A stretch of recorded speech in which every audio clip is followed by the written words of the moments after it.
We're going to get started in just a minute here.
All right, good morning, everyone, and welcome to the third day.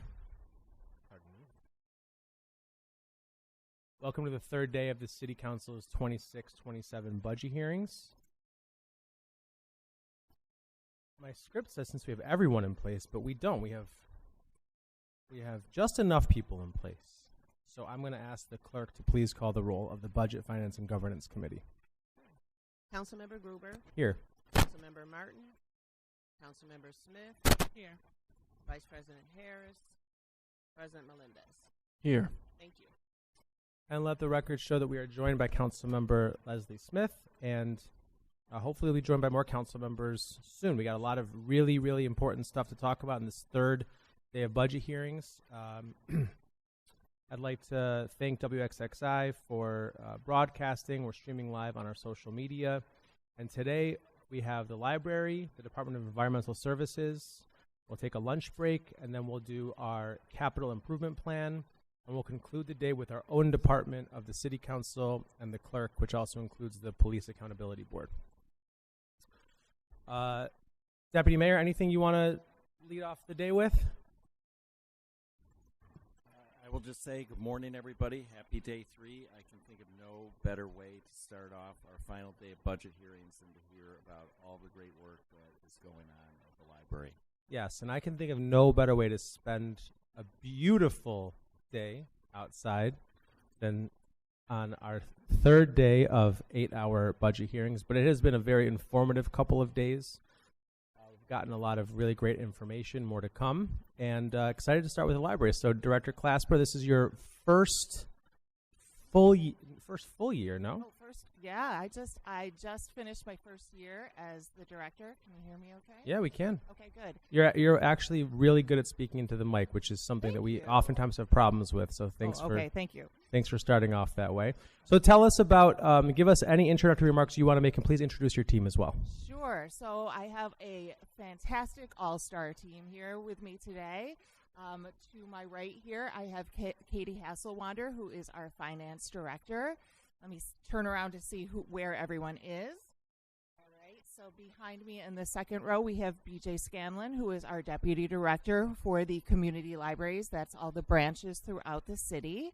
And then behind him, sorry, I just had to see where everyone was. We have Jennifer Smathers, who is our associate director. Jennifer, if you can raise your hand. Jennifer Smathers is our associate director for the CLS, which is the Monroe County Library System, and she directs all of the services for that organization for all of the town libraries. And we have Sarah Lehman, who is the Associate Director for the Central Library.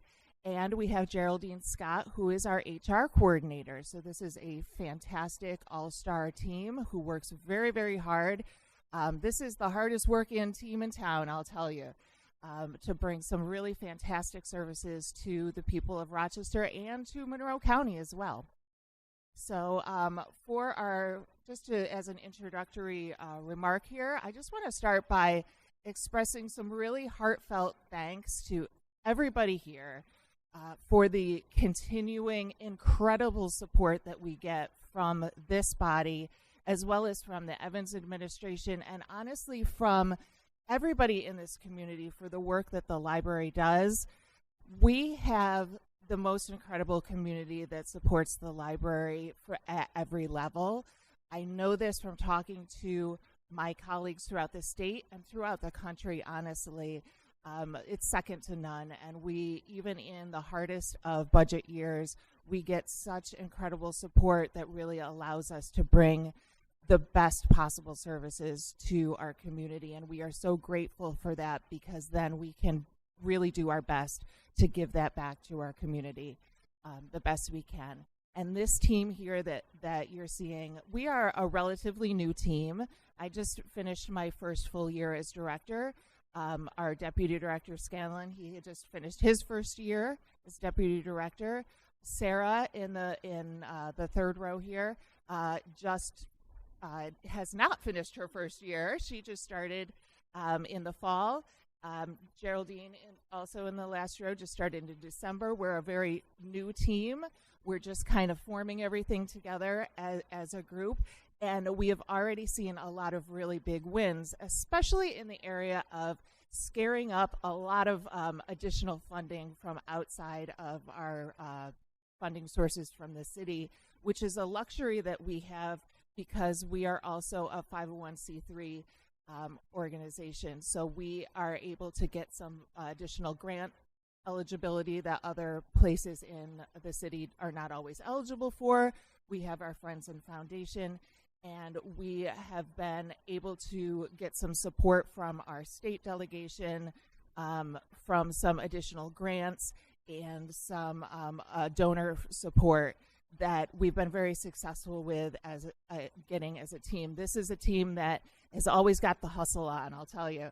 So we're working really hard to find other ways to make ends meet as we have a really challenging budget year ahead of us and potentially in the future. So I think that's one way that we're seeing a lot of success with this new team. Great. Thank you very much. And let me also first welcome Councilmember Monroe and Councilmember Patterson, who've joined us this morning. And just for the record, for the viewing public, the library is a particularly complex department in the city because there is shared governance, not just with the county, but also there is a board, a separately appointed board that this council approves, that provides most of the day-to-day governance of the library, obviously in conjunction with the leadership team. But what we're seeing in this budget is only a portion of what they have to do regularly to work with the county, and as Director Clasper said, find significant funds from the state. So we're going to open up the library section to the whole chapter, which is chapter 11 here. And I'll make sure every council member has a chance to ask whatever questions they want. Let me just start by asking, when we look on page 6, there's a significant amount of personnel changes. And unfortunately, the reality of this year's budget is that virtually every department that we've seen has had to eliminate vacant positions. So if you wouldn't mind just sharing, what is the overall impact? How many total net positions are we seeing cut, and what will the impact be to community members?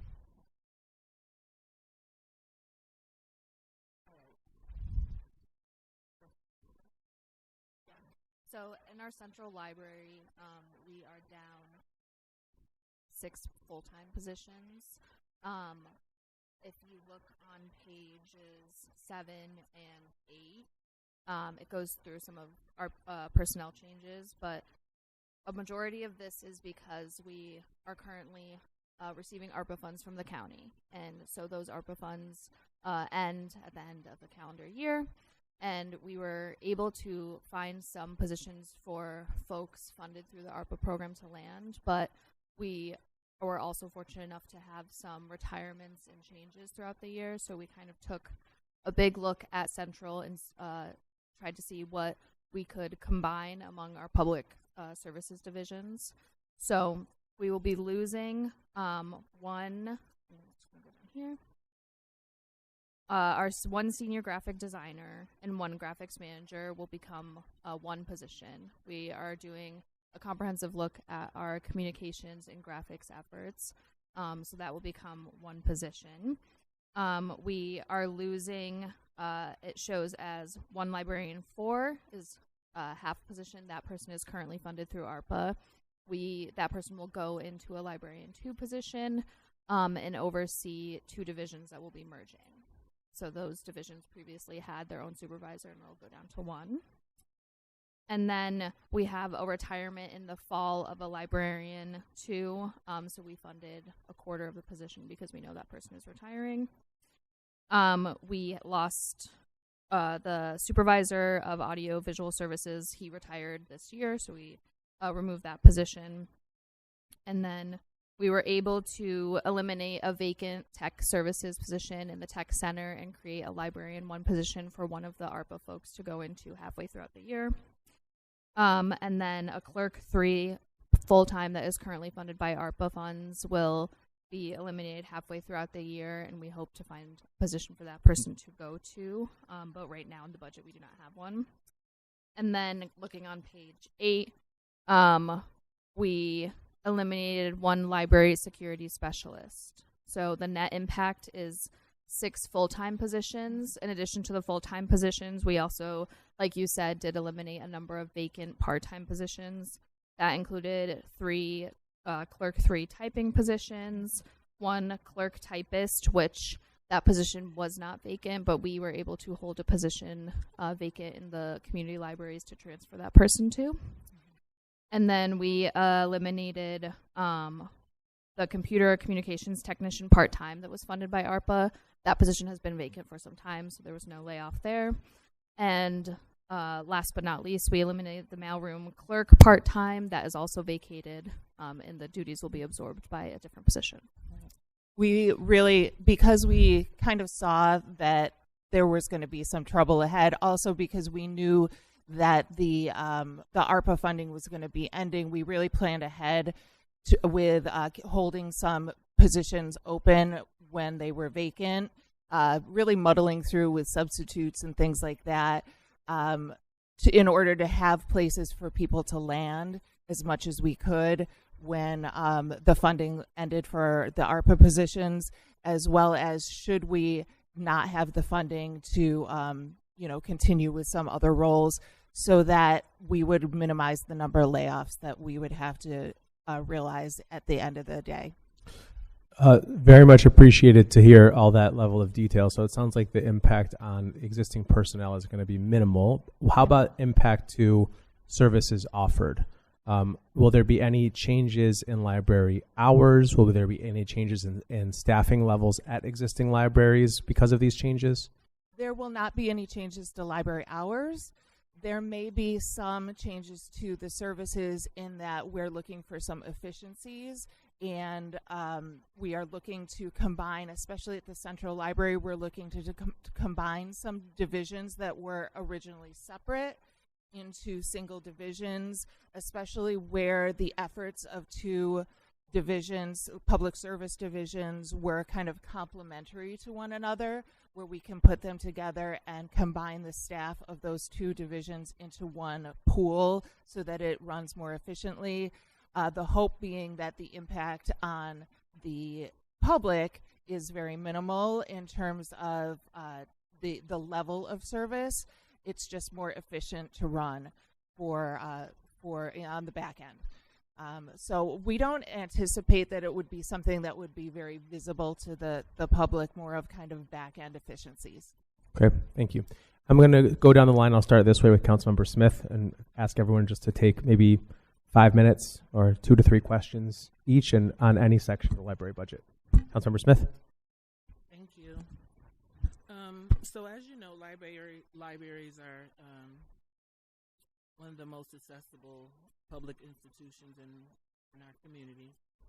And I wanted to know, can the library provide a demographic breakdown of its workforce, leadership team, librarians, and branch staff, and explain how it's working to ensure staff reflect the diversity of the communities it serves? You can give me that in writing too, but you can absolutely. We can absolutely get something like that to you in writing. It would take us a little while to compile, but we can work on that and we can get that to you in writing. Appreciate it. Sure. Also, I noted in my community, in particular, there are, I think they call them long-term, part-time. Yes. Librarians. Can you tell me what are the barriers to currently prevent the library? Well, clearly, we just talked about it in here, but you can put it in writing. I'm just curious. I didn't know, like, some of them had been, like, part-time, long-time for, like, 6 or 7 years. And I'm just trying to understand, like, what, how do we become full-time? How does one go from part-time to full-time? Long-term part-time seems to be different than part-time because they've been there for like 6 or 7 years. I don't know, and then they still aren't full-time. So I'm just curious, right. Like, so part-time positions in the libraries are something that we absolutely rely on in order to keep our libraries open for the number of hours that the state mandates that we are open to the public. It's something that we struggle with very much. Many of our positions are permanently part-time. It's not a short-term kind of situation where we have people come in for a certain amount of time as a part-time employee and then it becomes full-time. That's not the situation. We have many, many, many part-time positions. That's the job. It will always be a part-time position. We would love to convert some of those into full-time positions. The barrier to that being the cost of doing so, because of a part-time position, when you include the fringe and benefits and so on, costs about it's about 3 times as much to employ someone full-time as part-time. So, and in order to keep our libraries open the number of hours and cover that with staff, we rely very, very heavily on part-time positions, which is very difficult for us. It results in, yes, being able to keep the libraries open those number of hours.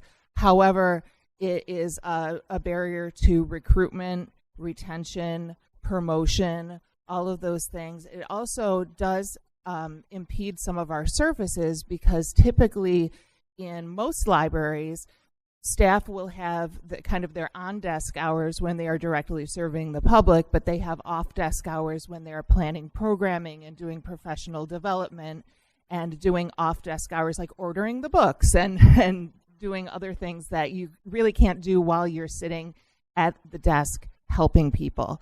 And with all of these part-time positions, it's pretty much impossible to do both of those things. Or you're doing some of those tasks while you are helping the public, which is not really a good thing to do if possible at all.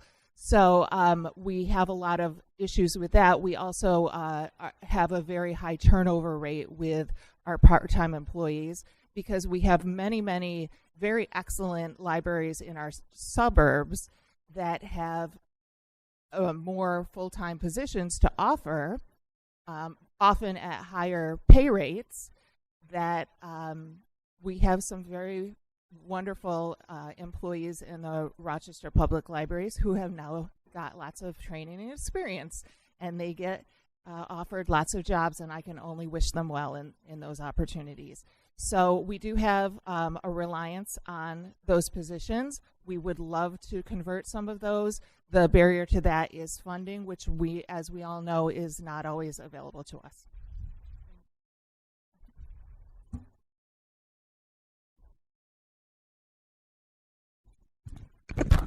So first of all, thank you to you and your team for the wonderful work you do at our libraries.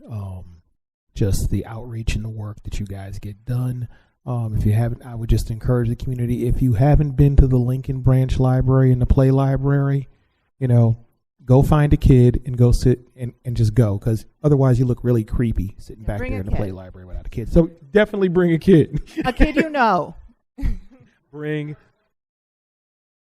Yeah, but if you're going to go look at the Lincoln Branch Library, you should be there.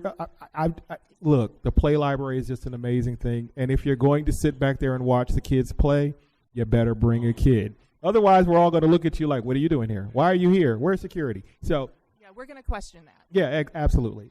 And you should. But one of the some information I'd like actually returned back to the budget book that's been missing for quite some time are the utilization statistics for the branches. We've lost a lot of detail there, and so if you can get that over to us, I would greatly appreciate that. If you could talk a little bit more also about the Raising a Reader initiative. Absolutely. And then I'm going to stop because I'm pretty sure. Well, no, Vice President Harris isn't here. All right, so I'll ask that other question too. Okay.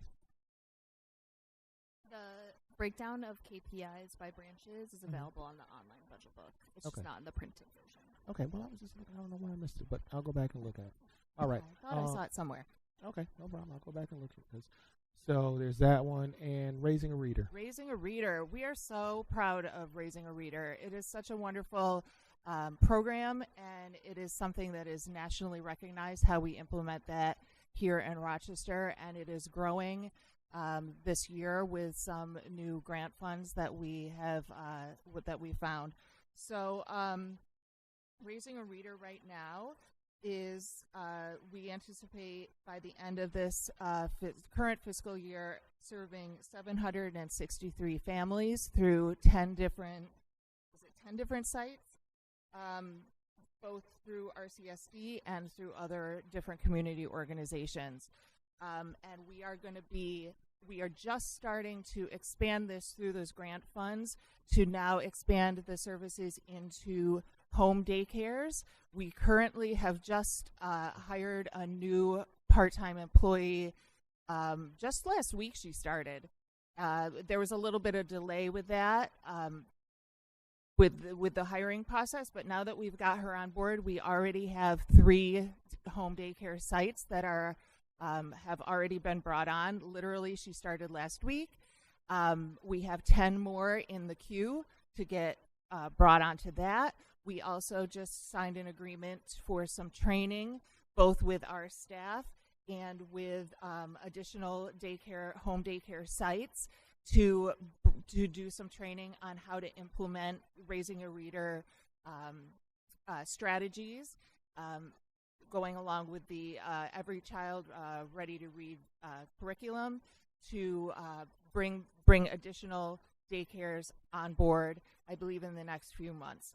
So this is really starting to take off with additional locations within the community. It's an excellent early literacy program that not only teaches the children reading skills, but it is focused on working with caregivers and family members so that it's teaching them skills on how to read with the children. It helps the caregivers with their literacy skills as well. And it is really a more holistic approach to encouraging literacy within families. It's really, really a wonderful program. And we are very, very excited to see this grow in the next few months and within the next year. So that is something that we hope to be able to bring you some more updates on very soon. So with your new grant funding and everything, is Raising a Reader fully funded? Yes, at this point. Hooray. Could you also, because we've got new folks on council who may not know what Raising a Reader is, and the community might, can you explain to folks what the Raising a Reader program is? Sure. Actually, Jennifer, do you want to give the kind of the elevator speech? Sure. So one of the things is that Raising a Reader does is bring the families together, and one of the main ways that children learn to read is being inspired by seeing the adults in their lives reading. And so this helps encourage that by having it be that holistic approach. We reach out to the daycare centers. We do specific daycare reading with them, special story times. There's a really delightful bananas song. If you ever have a chance to hear it, it's great fun. There's another one about tacos that goes along, so it gets the kids up and moving and then ready to listen to a story. It's really quite fascinating. And then there are these bags that go home with the families with reading materials for them to use together at home. So one of the biggest challenges we've had over the past year is the child care staffing shortage has made it difficult for child care centers to bring in anything extra. And they do see Raising a Reader as a little bit extra. So while we have some daycares that we've worked with extensively, we have had a harder time growing those more traditional daycares just because they're dealing with their own staffing crisis. Okay, great. If you could share to council who we should be pointing home daycares to connect with you if they might have an interest in learning more about the Raising a Reader program, if you can get that information over to us. Absolutely. Absolutely. Be happy to do it. Tanya is always looking for new connections. Good deal. And we just had a Raising a Reader graduation that we filled up the KGA area in the Central Library. Ooh. It felt like hundreds. It probably wasn't actually hundreds, but there was a full standing room only, parents, caregivers, and children rocking out at the Central Library and getting their Raising a Reader blue bags, which they promised to continue to read. It's never too early to make library kids. Good work. I think that whole building was shaking. Good deal. Okay, so I was going to save this for Vice President Harris, but she's not here. Black 365, Hispanic 365 rollout. Can somebody explain what that is and talk about the rollout? Sure. I think Deputy DJ? Director Scanlon is probably the best person to talk On it. about that. So through a gift from the council, Council Vice President Harris and Council Member Patterson, they provided a collection of history texts that are appropriate for ages kindergarten through 12th grade that are we got both the Black History 365, and then there's also an offshoot of Latino History 365, which covers the adult or the older grades 9 through 12. We were able to put them in each of our 4 quadrants by selecting a library in each of the 4 quadrants, and we asked our library team members to create a display when they came out, and we were able to show all of them on social media. We asked the council members to share it. Those have been out in our reference section, and they continue to be displayed in all of the spaces. The goal, I think, is for some of the younger kids, they gave us very large, like oversized books, and I think a couple of our spaces have used them for story times, and then that's also been allowing people to learn more about that collection. A lot of what we learned from the individuals who were giving us this is that this is sometimes for self-directed study or homeschool study, or parents who want to make sure that their children are getting more education that is culturally aware and culturally sensitive, so we want to be able to provide those materials. It did undergo our normal procedure where if somebody is suggesting a book to the library, it does need to be reviewed by the librarians who are going to be adding it to the collection to make sure that they think it's appropriate for the collection. And so we worked with the council members to go through that normal process. No one got special treatment, but it was a good fit, and they've been added to our collection and are seeing some use. Very cool. And my last question will be around the initiative that we're currently working with you guys on for a little bit more self-directed literacy instruction. If you guys can just talk a little bit about that. We're still looking for the money, but that's a whole other conversation. But if you could talk about that a little bit, it'd be appreciated. That's probably DJ. So in addition to that, we were looking at decodable readers as a form of teaching children to read. Councilmember Patterson, as part of his member allocation last year, worked with Primetime 585 to hire young people to incorporate reading into what is traditionally their sports and sports summer programming, and it's based on a model that you saw in New York City. So it has older kids teaching younger kids to read. The library back in November provided a proposal for a full range of what we would need to put together and train and get materials. I think it totaled somewhere around $83,000. Folks reviewed that. You said that may be a little high for us. Is there some way that we can look at what the cost would be for decodable readers and branches? We sent that back in February, and I think you all are still looking for funding to see if we can find additional funds for that.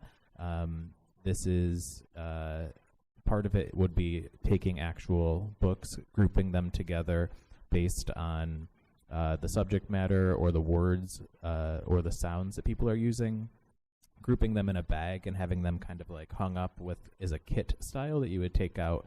And then if we do go that route, there'll probably be instructions for parents on how to, parents or caregivers on how to better use that to help young people read. But that is still, I think, awaiting you all looking for funds. Yep.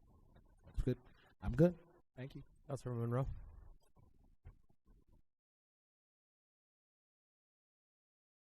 I can never say enough about the library system that we have here in the city. I mean, I was impressed from day one when I first moved to Rochester in 1998, and you just continue to be progressive, creative. You're so nimble in working to meet community needs at the same time that you're promoting education, you're promoting knowledge. I mean, from the economic development aspect and your Black-owned businesses expo to bringing in the native-made market, making sure that certainly we don't continue in the trend of the federal government who wants to bury the actual history of this nation, and making sure that people know what has really happened in the world, making sure that we have knowledge and truth.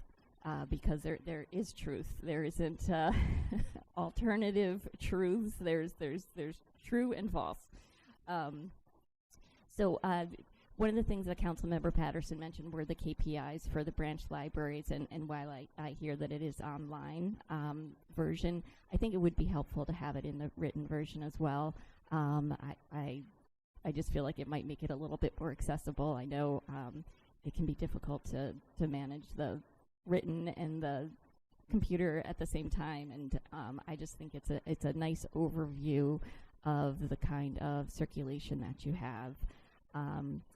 You know, even looking at the number of card holders being 95,000 seemed to me that that's really pretty excellent. I mean, we're talking about nearly half the population of the city,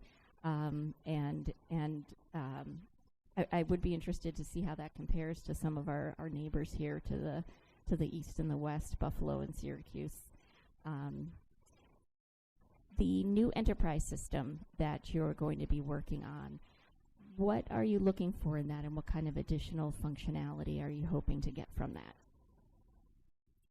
So what we're talking about here is the integrated library system, which is the enterprise software that libraries use to run all of their operations, including ordering the books, inventorying the books, checking them in and out, moving them from place to place, doing all of the things that are basic to library operations. The Monroe County Library System, which operates out of the Central Library, manages the integrated library system for the entire county. It runs all of the software that runs all of the operations for every single library in the county. And the software that we currently use to do all of these things, we have been with the same vendor since 1993. We have been with a version of this same software since 2005. And the county, which funds the operations of the Central Library and who we go through for our MCLS operations, requires us to go to RFP for this system every 5 years, and that is now. So we have gone to RFP in the past every 5 years, as is our due diligence, and ended up renewing the contract for the system. This time, as we're looking at it, it's very old. It is a non-zero chance that this software is coming to the end of its life, although we have not heard that for absolute certain from the vendor. We kind of see the writing on the wall for that. It also does not do all of the things, as you're alluding to, that a modern library system, which I have a lot of experience with, typically does, especially in the areas of acquisitions, in terms of ordering the books from vendors, getting the invoicing done, routing the items from place to place. A lot of the back-end efficiencies that we have developed across the county and every single one of the county libraries. We've developed a lot of back-end workarounds that are very inefficient and are taking up a lot of staff time and causing a lot of errors. Also on the front end, in terms of customer service, we have sort of an antiquated catalog that does not offer a lot of the functionality that people have come to expect from a library catalog, or also a kind of an online retail experience. That is what people are comparing their library experience online when they are looking up their books and trying to place that hold and get that. So we're not meeting the patron expectations with the current system. We're also not realizing back-end efficiencies and with the software that we have, plus the fact that there is a very good chance that this software is not long for this world. So that is kind of the short version of what is going on. Some of the specific things really have to do with operational needs and being able to make the most out of the staffing that we have to bring our services to the public. I think this would be a great opportunity as well to talk a little bit about Udemy. Is that how it's pronounced? It's either Udemy or Udemy. I think it depends on who you ask. Could you just say some things about that program? Sure. That is an online learning platform that we subscribe to. Prior to the ARPA funding that we got for our 2-year Wired for Opportunity program, that was a subscription that we subscribed to within the city of Rochester. It's fantastic. It is a great program that people can log into, and they can take full courses. They're very, very high quality courses on a variety of different subjects. A lot of them are kind of digital literacy based. So it's everything from you can learn Excel skills or computer skills of different kinds, all the way through. I think there's cake decorating on there. There's all sorts of different interesting skills that you can take high quality online courses about. With the Wired for Opportunity ARPA funding, we were able to expand that subscription countywide.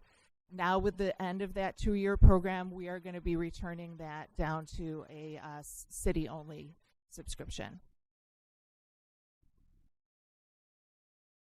And of course, my comments wouldn't be complete without thanking you for the work on the new Maplewood Library. It's beautiful. The proactive input and work you were getting from the community as far as design early on, and some of the requests that were made from the neighborhood organization that were incorporated. Maplewood had been really bursting at the seams for a long time, and that additional space is just incredible. The services we offer, especially to the new Americans, it's just it is such a huge asset to Maplewood, and I really want to thank you for that. There and everywhere, the other piece is the customer service. The librarians, you go into any of the libraries and you have people who are happy, willing, eager to answer questions, help you, and it is just always such a welcoming space. Again, just amazed, and kudos to you about everything that happens in our libraries. My next question is about RPL Go. So that is the bookmobile, which originally was planned to at least start with the Northwest, but in reading about things in the budget here, that has ended up changing as far as how you're meeting needs and going throughout the city. So I'm wondering how deployment is determined and how you are measuring success of the mobile library. Yeah, that's a great question. The first year of RPL Go, which we're just concluding, was really kind of a pilot year. This kind of a vehicle is a different kind of mobile library than a traditional bookmobile, and so we used this first year as sort of a learning experience. And we did learn a lot, and so we're really assessing how that first year went and making some changes, which I want Deputy Director Scanlon to speak to because he is leading the efforts to go into year 2 with making some changes about that. Ooh. Thank you. So there's a couple of things to start. You may have noticed in the budget book we're looking at measuring days of service rather than hours of service is one of our metrics. Part of that is because we are utilizing existing collections within libraries, it does the ability to move RPL Go to a location to do an hour worth of service could be 5 hours worth of work, which only does count for an hour of service time because you have to grab the items from the collection in the library that you're going to use. You then have to drive your personal vehicle down to Mount Read to get the car. You drive that car back to the library, drive from that library to the site, drive from that site or provide service there, drive from that site back to the library to unload everything, then drive back to Mount Read, then drive back to the library with your car. So there's a lot that goes into providing that service, and because we've been doing this as a hybrid model while keeping all of our libraries open, we're not able to get as many hours out of it. But that is not a major concern for us because what we have found in a lot of our lobby stops and places is that the first hour of service is where most of the business takes place.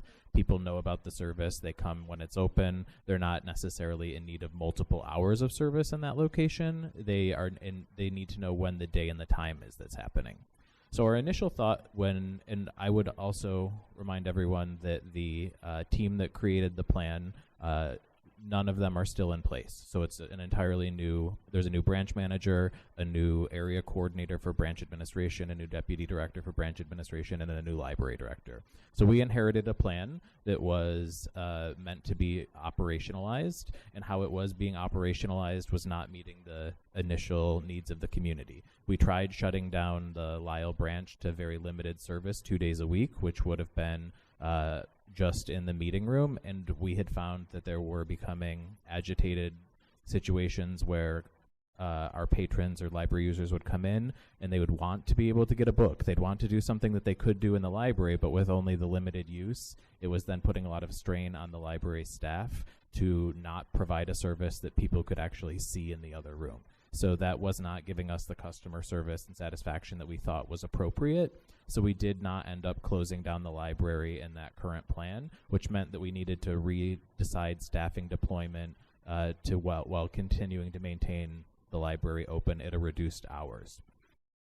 That is one of the tactics that we've been using for RPL Go to provide services mostly in the Northwest. However, we have also seen an increase in requests for RPL Go to be at special events. Specifically, throughout the summer on Saturdays, we see a lot of requests for that. We do try to accommodate them when we're able to, but we also have to be judicious because sometimes it would require staffing overtime or additional hours to do those kinds of requests. And we've also turned down anything that's not in the city proper, with the exception of an event at RIT, because RIT was a essential community partner in putting together the design and doing a lot of work for us. So we honored that partnership. But with those requests coming in to have RPL Go at special events and functions like that, we see a lot of that on Saturdays. So if we need to redeploy people to do those, that has been a struggle that we've been trying to figure out. One of the things that we're considering, and we have started this, is moving the operation of RPL Go into branch administration and having our librarian 3 potentially transition into a mobile library branch manager. This is something that is we're going to be exploring throughout the summer and determine whether or not this would be a good mid-year change. Part of what we'll be doing is trying another strategy with RPL Go, which we have not tried in the first year, which will be having predetermined stops in public locations. So every Friday this summer, potentially starting this Friday, we just finalized the contract with Monroe County Parks. We will be having library services in parks during Fridays. So I think it's Ontario Beach Park, Highland Park, and Genesee Valley Park would all have stops. The places that we have found are near playgrounds, so we've been able to find locations that we think would already have young people and families or people just kind of congregating. So if we have those spaces, and obviously, part of RPL Go and our operation is weather dependent. So if it's pouring, we may not see people. It may not be the best day to go out. One thing that we learned the hard way this year is that the ramp in the back of the van freezes and will not operate if it is below a certain temperature. And as you recall, this winter was very cold. So there were a number of times that we weren't able to use the van to do some of our stops this winter. However, our industrious librarian 3 and branch administration said, they operate vans like this in Colorado. And so she called people that she found through networking and got some additional information about how they use mailroom totes to carry stuff out. So we purchased some new mailroom totes, and we were able to do a couple of those library stops with more limited selection, but still being able to maintain that presence. So this is kind of a long and bloviated, I'm realizing as I'm still talking, explanation, so I'm going to stop, but that's just sort of what we're doing to kind of assess in some of our plans for future operations. Sorry, everyone. That's all right, but I will have to ask Councilmember Monroe to put the rest of your questions in writing. We're gonna have to keep moving down the line here. Okay. Councilmember Martin. Echoing my colleagues, thank you, Director Clasper, and your entire team for the incredible work you do across our community. My first question, on page 4 in the key performance indicators, under programs offered to the community, there's a significant change for what was budgeted in 25-26 and this year. Could you explain why? Sure. That is a little bit of a misunderstanding with New York State. Every library in New York State has to fill out a very extensive annual report to the state. I'm actually submitting RPLs this afternoon for this year. And they have us report on numerous metrics about our programming. I counted 59 different metrics this year that we have to report on about our programming. And the one that we align with this particular KPI, they made a change to it to include, I believe it was one-on-one consultations into that particular metric, and then they changed their mind. So we had already put it into our budget number for this year, and then they took it back out. And so there was kind of a misunderstanding around that. The bottom line around this is that we made the adjustment to align with that number, and we kind of realigned it back for this year.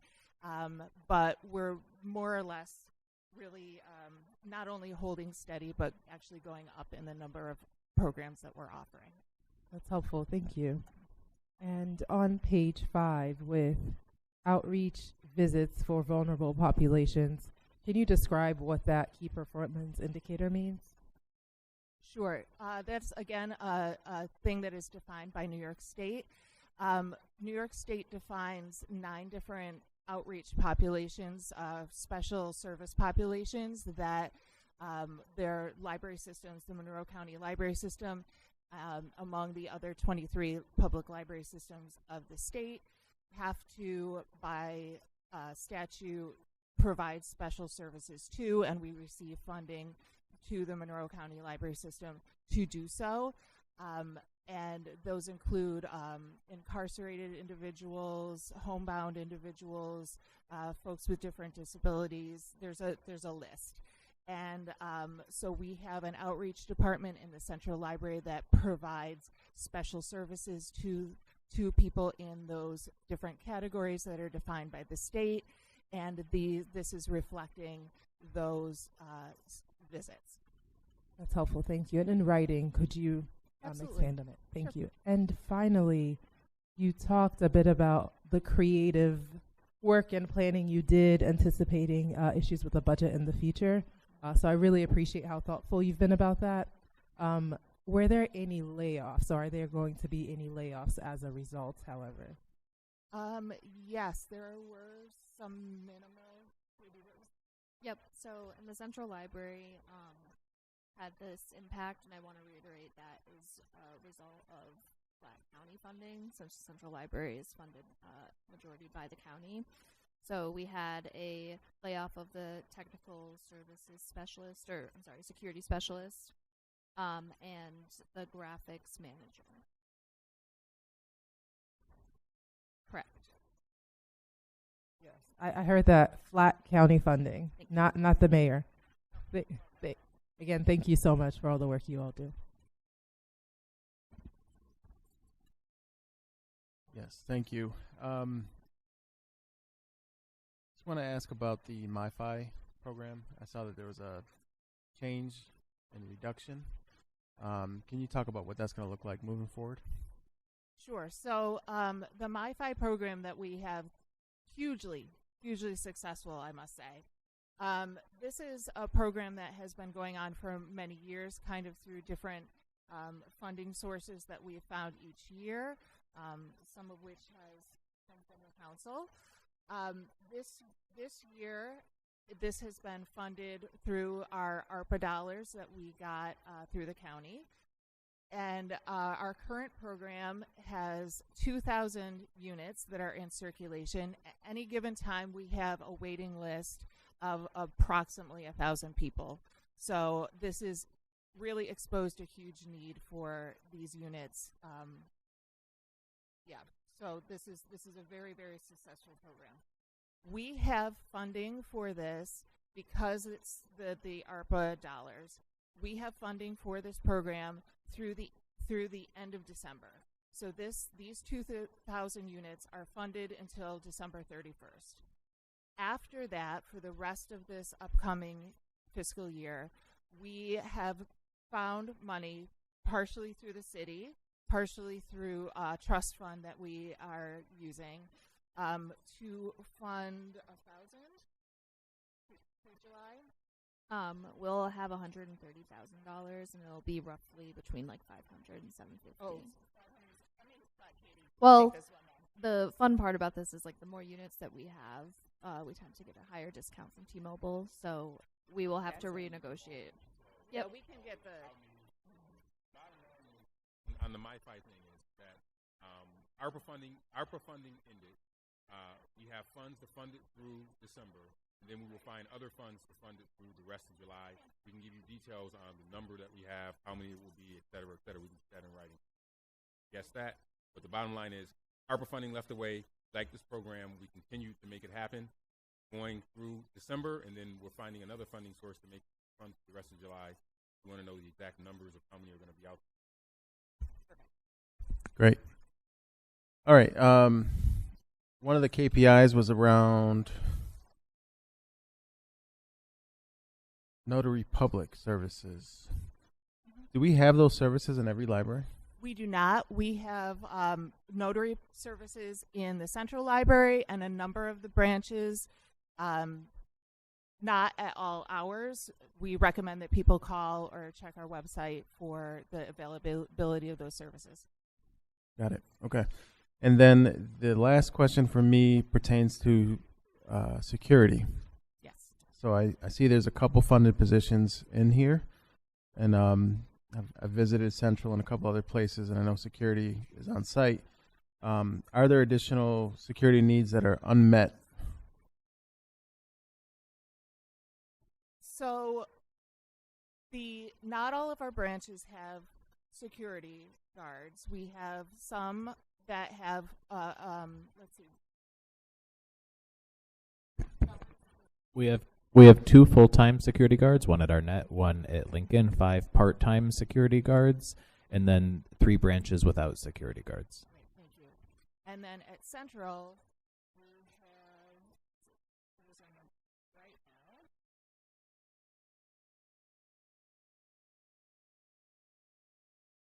At Central, which is again funded by the county, we have 6 full-time and 3 part-time security guards, which is really very, very low considering the size of that campus, which is 2 buildings with a footprint of 330,000 square feet, open 55 hours a week. So that is a low number of security guards for the size of that campus and then the amount of volume that we get in that space. So I would say that we could always use more security guards, but that is dependent on the funding that we get for the county for our operational budget. Thank you. Good. Before I pass it over, just on the MiFi front, when you give us, as the mayor said, some answers in writing, will you also share what is the monthly or annual cost of each MiFi device, and what is the cost to purchase the device? Because I think that was unknown to me until a recent conversation, that it's not just a one-time shot. It's obviously it's a regular subscription fee. The device costs us nothing. Yep, you can just put that in writing to all of us. Absolutely. Councilmember Leslie Smith. Well, thank you all for your services. I want to especially thank you. I'm excited about the solar-powered MiFi tables. That has been a huge hit in our community. People are able to just pull up and plug in and charge their devices and utilize Wi-Fi just right in their own community. They don't even have to make it to one of the branches. And so I think that shows just how innovative the library system has become in ensuring that there's access across our community. So thank you for that. I am curious if there are any partnerships with the Dolly Parton Imagination Library program. Not at this time. Not at this time. Okay. And I know Councilmember Smith asked about putting in writing your current diversity across your staff. I am curious about the recruitment tools that you have that will attract a more diverse, retain, develop a more diverse staffing population across management as well as your core staff. We can give you a summary of that as well. Perfect. And then my last question on page 4 in the KPIs, it talks about initiating a strategic planning process that will coordinate the priorities. And it says ongoing, so I would imagine that that has already been initiated, or where are you at in that process? That has not begun yet. That's a process that is initiated by the RPL board, and I have been in discussion with them for a while. We are currently out of our strategic plan that is developed by our board of trustees. And I have been in discussion with them about initiating a new process, and we have not started that yet. Okay, great. If you can just notify us about the progress of that process, that would be helpful. Sure. Councilmember Gruber is the liaison to the council from our board, and we will make sure that he has that information. Awesome. Thank you. I'll share it along. Councilmember Lupien. I just want to echo just everything my colleague said. The library is one of our most important resources to the community, and I think you do so much with so little. I don't have any questions, but I did, other than asking, with your Raising the Reader program, you mentioned, trying to get on home daycares. Have you worked with the Rochester Child First Network? Because they have a program that reaches out to hundreds of in-home daycares. Yes, our youth services consultant, Tanya Burton, is connected with literally everyone in that space in the entire community. She is a dynamo. She knows everybody, and she is working with every single resource. I don't know how she does it. Amazing. Yeah, so absolutely 100%. Yeah, keep up the good work. Thank you. I just have one thing. So I've been there for 4 years. councilman from Northeast not asked about a library coming to the Northeast. I just want to put that on the record. Well, it's funny because. And you want to say why you didn't ask? There you go. And I was going to ask a question about that myself, Mayor. Is there anything in this budget around the Fernwood branch? Is it? I don't think. Yeah, it won't. Not in this budget, but because it'll be in the next iteration. And is the Fernwood branch? My recollection is that was RHA and home leasing together. Right. Does the changes that have been recently announced about home leasing change anything about the plan at all? So far, not. And even just talking to the new folks that are going to be there, this is something that we are working on so much so that we're going to be coming up with a name for all of that. And so everything's on pace from a capital perspective, and we'll see operating funds in the next year's fiscal budget. Yep. Okay. Everything's on pace for transport. Certain persons been asking for a library in Northeast for a long time. And remind me, Katie, what is the expected operating cost, the expected annual operating cost of the Fernwood branch? I can get the exact number in writing, but it'll be a similar footprint to like the Wheatley Library, so around the $400K, but we need to update it for fiscal 28 figures. So Okay. I will put that in writing. Thanks, that'd be helpful. Yep. I just have two last questions, and you can make these very brief answers or answer them in writing if you'd like. There's a note about starting to do some events or increase the number of events at the Central Library, which is a great opportunity for some revenue generation. How is that going to be structured? And is it going to be the library themselves, or is that something done with friends of? Who's leading that? That is something that gets done by the library themselves. It's something that we have done in the past, and we put on hiatus with the construction that was going on at the Rundle building. But we are working right now with some RFPs for service providers, and it is a wonderful space. I'll put the plug out there to have a beautiful event. We have already had some inquiries about weddings and a quinceanera, I believe, to come up in the next couple of years. So the library would contract with a third-party events coordinator, and we would just be being paid for the venue as the venue. And the Rundle Library is a gorgeous venue. It's so beautiful when it's dressed up. No doubt about it. Last question from me. If you could just give a very, very brief, high-level overview of what is the reconfiguration of the fourth floor? What are you trying to accomplish up there? What we are trying to accomplish there is a social services hub. The library, especially the Central Library, has really become the center it's a wonderful trusted space in the community where a lot of our community partners do regular hours where they are providing services, but we have that scattered all over our footprint and managed by different members of our staff.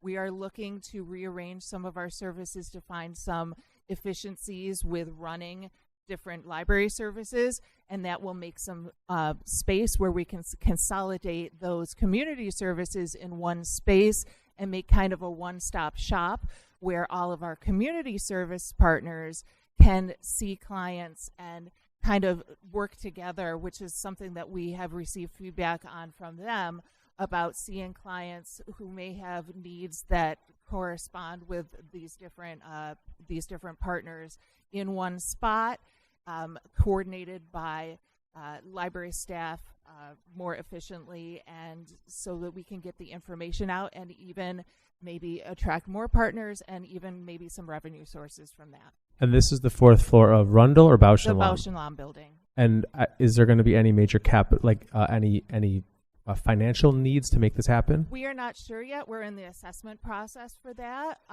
but we may have some support from other sources. So. Okay. Anything you can do to follow up with that in writing, just the kind of overview of the vision, I think would be very helpful for folks. Absolutely.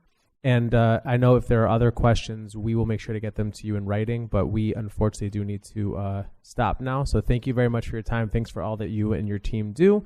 We will take a quick break and start DES at 10:15. Thanks.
We're gonna we're gonna get started in about 2 minutes. To any council members who are wrapping up their break,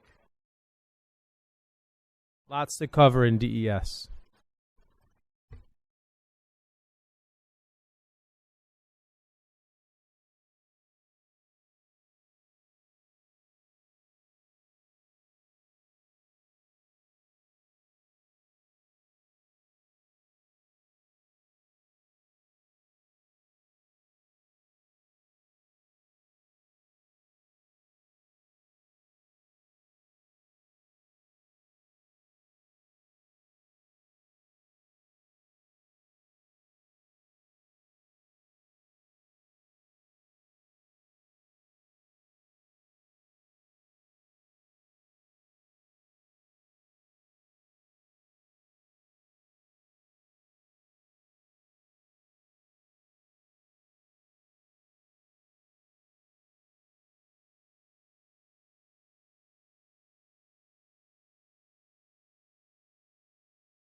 Welcome, Vice President. We are going to start the DES budget hearing, and I'm going to ask, first, welcome Commissioner Oconce for his first budget hearing as the commissioner, not the interim commissioner, the commissioner. I'm going to ask you to introduce your team. When you do so, please everyone just raise your hand so that everyone knows who we're talking to. And any introductory remarks you'd like to make, Commissioner, the floor is yours. I appreciate it. I was actually reflecting. This is actually my third budget hearing. The first one I pitched it for Rich Karen, previous commissioner, who was sick on COVID when we first started. So, everybody can hear me? No, we got to get a little closer to that mic. All right. How about that? Good? All right, very good. Thank you for having us today. We're pleased to be here. Appreciate that. DES is we know that DES is the council's favorite department, so appreciate being last. So let me introduce my staff. To my right is our interim city engineer, Dominic Feckety. Dominic's also our manager of our street design division. In the back, in the next row, I just introduced her as Karen, because everybody knows her as much. Next to Karen. They say, okay, very good. All right. Karen St. Albin is our manager of director of operations. Next to her is Nick Considine, our director of water operations, and next to Nick is my favorite person in budget, Sarah Ruckberg. No, she doesn't count. and then the row behind is we have Brian Liberty, our director of buildings and parks. Next to Brian is Scott Corser, my director of fleet. And next to Scott is Jane Forbes, my director of environmental quality. In the next row, you'll see Vince McIntyre, who's my superintendent of security. And next to Vince is David Riley, our director of transportation, our new division of transportation, should I say. And next to David is Jeff Rozak, my senior landscape architect. In the back row, second to last row, is our partners. Our partners over at the Convention Center, Colin Holman, who's the executive director of Blue Cross Arena. Effectively, he's from VenueWorks. He's our VenueWorks for the Blue Cross Arena. And then Kelly Carr, who is the executive director of our Convention Center. So that's, and then in our feature seat is some other folks from DES, a couple of my other directors. I have Louis Tobias is in there, my director of personnel, Angelica Stringer. We have Dave Rowley from Hemlock, and then other folks here such as Marvin Parker. So we're really pleased to be here today, ready, prepared, and happy to answer any questions. Thank you very much. And the DES team always shows up. I still have it was my first committee assignment was the chair of PPW, and I still have the shirt, Commissioner, that you gave me that says the keepers of the right of way. That's right. Guardians of the right of way. Guardians of the right of way. I guess I should read it a little closer. But thank you all for being here today and for the incredible work that the DES team does. We have a lot to cover in this budget. We are going to go section by section. I'm going to be very specific about keeping us because there's a lot of detail in each section. So we're going to start with the administration, which is pages 5 through 10, and that includes environmental quality, security, and anything in the commissioner's office directly. Let me start with just a quick question about our climate action plan. I know we're in the middle of redoing it right now, or updating it maybe is the better word. What is the timeline for it being completed? Next year. And will there be next year, so not during this, not during the fiscal year budget that we're looking at right now? And will there be opportunities for council to weigh in or make their voices heard in that plan? Absolutely. We'll, right now, we're sort of putting together the stakeholder teams, doing some studies on the previous plan. So at some point, we'll have the stakeholders, and then we'll start having public engagement.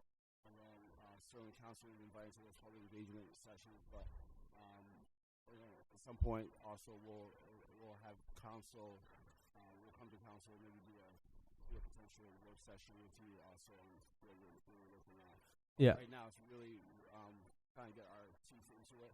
We have again putting together stakeholders and public engagement sessions, and we're sort of working through that with communications. Thanks, and please keep us posted, both so that we can weigh in, but also that we can encourage our constituents to attend the public forums as they get developed. I have one other question. I'll turn to my colleagues on this section. EV chargers. Last year we had a conversation in the budget hearing, I believe, about a grant application that was outstanding to put more EV chargers in either the libraries, the rec centers, maybe both, or public facilities generally. I haven't seen any progress on that. Can you give an update? Actually, Jane, I know that you talk about the NYSERDA. I think that's the one that was outstanding. Yes, that is correct. We have not yet heard of the award. So it is for $500,000, and we have targeted 10 additional EV spaces across city-owned properties, libraries, and things. But we have not heard of the award yet. Do you have a sense of the timeline for decisions? Generally, we're anticipating it hopefully in June. Okay. And so ultimately, if that award is granted, we will have 10 new EV stations hopefully implemented in the upcoming fiscal year budget. Yes. Budget year, pardon me. And if we do not get the grant, there's no plans to put in new EV chargers. Okay. I would just note, and Commissioner, you've heard me talk about this pretty regularly, that the few EV chargers, specifically at the public market, which are very well used, are oftentimes not necessarily cared for, not by the DES team, but by the users. And so just making sure that we have regular checks on those, especially given the moment right now as gas prices are remarkably high and people are looking to drive EVs more often. We need to do our best to make sure we have a good quality charging infrastructure in the city. Yeah, we certainly will. I actually have my security keeping an eye on it, as well as the public market security. There's been some thefts on some of them. So thankfully we have the ability to reach out to our manufacturers to get them service as quickly as possible. So, but yes, we'll keep mindful of that. Thanks, and please keep us apprised of the NYSERDA grant when you hear back. Will do. Any questions on this section from folks? Council President Melendez. Yes, thank you, Chair Gruber. Commissioner, thank you, and all of DES for the work that you do. I have a question pertaining to security. So in the year-to-year comparison, it references that there's on page 9, it references a change of transferred contract security funds to the police department for East End Entertainment District weekend bar coverage, about $125,000. Can you talk a little bit about the change and why transferring from security to policing? Yeah, so we found that, the contracted services that we currently manage is for the Parcel 5 and MLK. The coverage over at East End is essentially managed by our PD, but they do their details on the weekends and Saturdays. So we thought it would be more efficient for them to manage that contract. It's actually a different security company that is charged over at East End compared to where we have at Parcel 5 and MLK. So we thought it would be more efficient for our PD to manage that contract. And they, and this might be for others in administration too, but the funding to support the East End Entertainment District work, a lot of that comes from the businesses. Is that accurate? Additional support for East End? For the East End. No. Or we cover that. No. Downtown Enhancement District for the embellishments that are paid over at those are things. The funding comes the $2 that are coming. The other thing I'll say is that one of the things you see throughout the budget, you saw it in IT and you see it here with security. We are making sure that departments that are responsible for managing things in their areas, that it's reflected in their budget, because they think differently when they know that they are responsible for managing that budget. In this case, RP has responsibility for perimeter there, so that budget line is up to them, so that way and it's efficient and effective. You'll see that throughout this budget. Things that may have been in other departments can shift it over to the department and they will manage that item cost center, and this is an example of that. Great, thank you. No other questions. I just ask everyone, particularly the administration, please speak into the mic because people are watching on YouTube and are having trouble hearing. Council Vice President Harris, followed by Council Member Leslie Smith.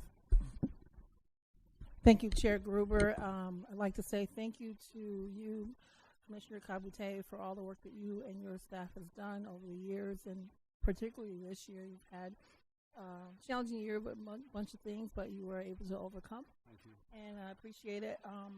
Can you provide us a follow-up as to the contracted services to cover all of the excess of the requests for garbage and refuse containers? I think you had a backlog, a list. Can you give us an update on that? Yeah. You're talking about our Fleet Genius contract. Yes. We just came to council for last month. Oh, you want that in writing? You can give it to me in writing. Yeah, we'll send you that in writing. Effectively, that pilot just ended last week. We were able to clear out all the backlog of total requests that was outstanding from a year or two ago. So we were able to clear that backlog. The contract that we came forward with to council is to continue that. We get about 30 requests a day. So by the end of the week, it's really, we have to do a lot of vetting ourselves on whether or not there's a actual need. Okay. So this contract effectively allowed us a second party to do that services. It was to clear out all the backlog that we had, and then so we're going forward. There's a spike that usually happens at this time of year for requests. So going forward, I can tell my constituents they can call 311. You should call 311. We'll have it. We'll log it in. So there was some additional requests that came in within the last couple of months, right? Okay. Those ones were being vetted by us. Right? It was hard for us to keep up. So we now that Fleet Genius is on board, we'll have them continue to clear out those additional requests that came in. But so effectively, we'll have cleared out most of the backlog by end of this month coming up. Yeah. I appreciate it. So we're now in that sort of analyzing what the services that they provided. We'll have that information, so I can send you a report as to how effective it was. This pilot that came. Thank you. Yeah. So will they be? I mean, I didn't see it in here. Is there a plan to have Fleet Genius continue, or this is just? We think that they'll be able to clear the backlog by the end of the summer, and then we'll be able to maintain going forward by the end of the summer that we can have our crews pick up, because there will be less of a demand. You know, usually solar ramps down after summertime, so I think our team will be able to pick up. If we do, we'll come back to council to ask for resources. Well, I have to say you and your team have been super responsive. There was a lot of chatter on Facebook, in the 19th Ward Facebook page, you know, about the garbage, and I was able to go in and, you know, take the inquiries and forward them to you and your staff. And you guys were super responsive, super good about following up with those residents. And, you know, the residents, some of them became very impatient, and throughout that, the customer service never failed. You guys were still able to pick up the ball and take care of that. I'm looking forward to seeing us get back to a normal cadence. Yeah. And I will tell my constituents in the 19th Ward and in other parts of the city to use 311. And if that does not, you know, if 311 fails, then, you know, you'll hear from me like you did before. Yeah, I agree. 311 is the best avenue for them to get us their requests. When we started the pilot, we had all the requests that were sent in. We sent out communications to those because they had sent us, we have their emails on file. We sent out a communication to them saying, we're coming, so be aware, leave your toters out, because we have this company on board, they're going to come help us service. So 301 is effectively the best way to get us the list of who needs what, and then through that, either we use Fleet Genius, or in the future we'll be, you know, using our staff to continue to provide that. But again, this is high time for requests because it's summertime, and usually towards the end of the summer, it's going to fall, it sort of ramps down. So our team is effectively able to manage it a little bit better during that period. So my next question, and thank you for that explanation, and I look forward to that written report. My next question is, I see, which I think is kind of neat, that you've outlined in the KPIs all of the activity that's done by security.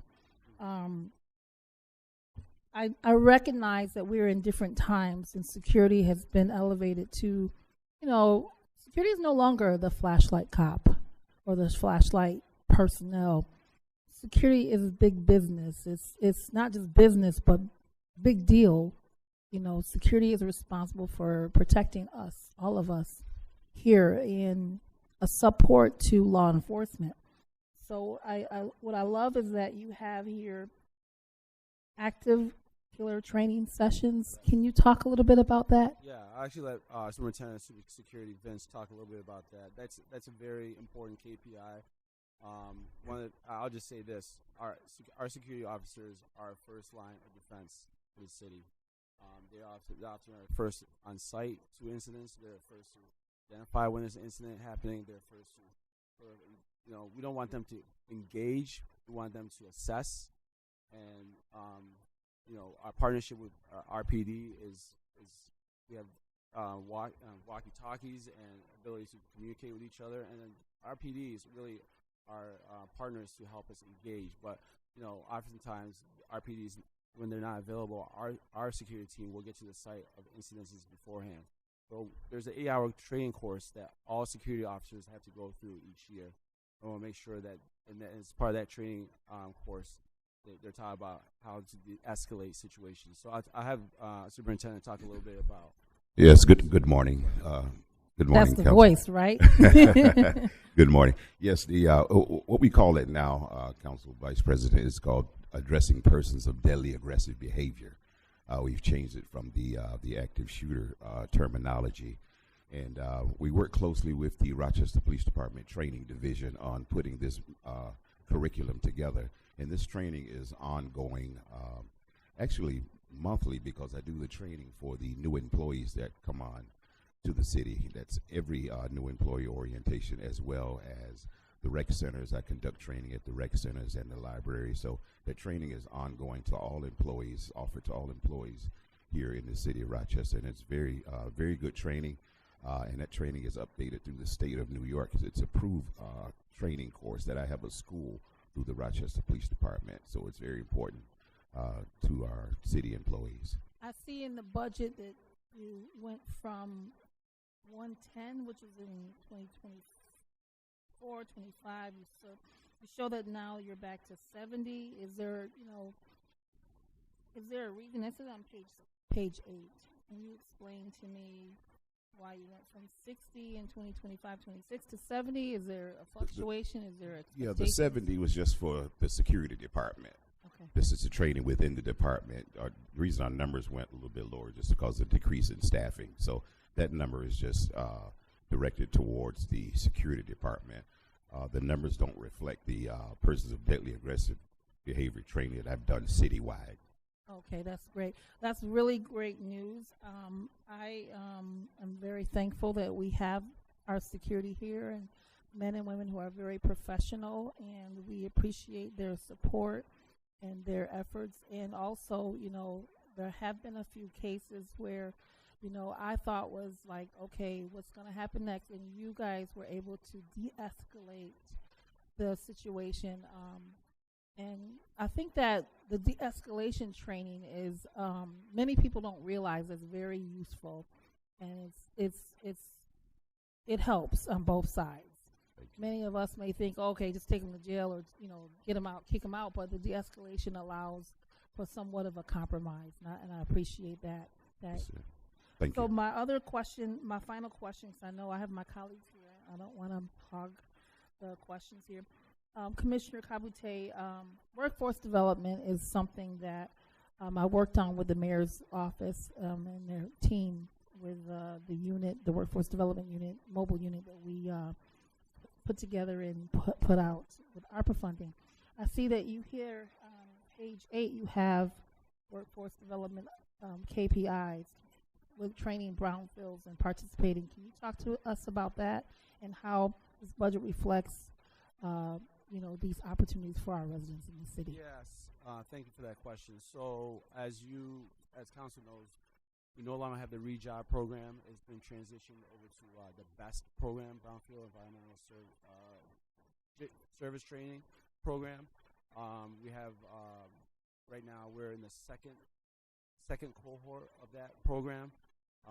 About 11 individuals from around the city of Rochester community underserved areas are part of that program. Paul McFadden leads that program. We just had a graduation earlier, about a month and a half ago. Deputy Mayor and I attended with 11 graduates. I'm happy to report that all 11 graduates have been placed in employment, which is terrific. With our city? Not in the city, not in city, not city government, but other city jobs. Okay. City jobs, which is great. That's still great. Yeah, yes. So that's the trend. The great thing about, one of the good things about this administration, the federal administration, is that we know that we're still getting these brownfield environmental training programs. So we're getting that funding coming from the federal government. So this is a program that we hopefully will continue for the near future. We have a cohort coming this summer, and we have 2 planned for next year. So that this program hopefully will continue, and we continue to get leverage federal funding to continue the program. So, yeah. So I would ask that if you could, somehow, even if you send it over to the chair, Chair Monroe, or get it to us, the dates, so she can share with us of the cohorts or the dates of the training and the dates of the graduation. Yes. So our council members can be engaged with That'd that. be great. And then the other thing I'd like to know, if you can also provide with us, how can we help you recruit for those opportunities? I know you have limited seats, but we'd love to help you get some candidates. We know folks in the community who meet that criteria, who may meet that criteria, could be of a recipient of that opportunity. I appreciate that. We certainly welcome that partnership. Paul McFadden is really ambitious, and he knows sort of where to tap. But I'm sure we can definitely use council's help on the recruitment. So appreciate that. Thank you. And that concludes my questions. I'll put the rest in writing. Councilmember Leslie Smith. We're just on page 5 to 10, just reminding folks. Good morning. Well, I want to thank this department and you in particular, Commissioner. When I first joined council, I always felt this sense of helplessness. There are a lot of people in our community that had a lot of questions, and I've found you to be this entire administration, the entire team, but I've also found you to be particularly responsive. And that's been helpful. I mean, just having a toter that hadn't been delivered in a timely fashion and you being responsive to that makes a difference in the life of a resident. It may seem like a small thing, but thank you for your responsiveness. I also mentioned this during the DRYS hearing as well. Grateful to many members of your team, yourself, coming out and addressing the issues that the Beechwood Neighborhood Coalition had around Grand Avenue Park. One of the fail forwards that I mentioned yesterday for myself, for my team, was not surveying the folks that were in an immediate around that area. So that's a lesson learned for us. I'm just curious in terms of the level of capacity your team has for that type of engagement when we are going to a neighborhood association, which we should not discount the voices of those who are at that neighborhood association. And many of those residents lived on Grand Avenue. They just didn't live directly across the street from Grand Avenue Park. But what type of capacity does your department have to be able to engage in that way? Thank you for that. Coming to the Beechwood Association meeting was a unique opportunity. I welcome any association inviting myself and my team and partnering with if you could Commissioner just Green's pull the staff. mic Excuse me, closer I'm so sorry. folks can hear you online. Almost. Thank you. So that was a unique opportunity where we were invited by Kyle and his team to come and speak to the neighborhood association. In terms of your question, so out of that meeting was, we understood some challenges that was happening on Grand Avenue, and we wanted to help mitigate some of those issues that was happening there. So we proposed some solutions that we could do quickly. In terms of your question of capacity, typically when we have a project, we typically work with the community. We have public sessions. We work with the neighborhood associations to have public sessions to make sure the community knows the work that we're doing. So that's sort of how we engage the neighbors. On this particular instance, where we partnered with Beechwood to do some of the mitigation efforts there. You're right. There was sort of a breakdown in making sure that all the residents were sort of engaged in that process. We do have capacity. I'll say that we do have capacity to partner with the Beechwood Association folks to make sure that all the residents that would be seeing that the mitigation efforts that we did, the temporary mitigation efforts, we could have partnered better to have come out to the community and share. Usually we send flyers, we send notices, we send communications through our communications department to let people know about when there's a change happening. In this case, there was a breakdown whether who was going to do that effort, whether it was going to be the association or ourselves. So again, the partnership would have been for us to both have reached out to the community and let them know. But again, that's a lesson learned, and we'll continue to make sure that in the future events or projects that we make sure that everybody is well informed. Thank you. Yes, lesson learned for all of us. I hope we're all better at that in the future. When I'm looking at staffing, does this budget provide enough staff to ensure on-time service delivery and equitable service delivery across every neighborhood in the city? I believe so. Yes. I believe so. I think we have the capacity to, the changes, the staff reductions were really in my planning department, in my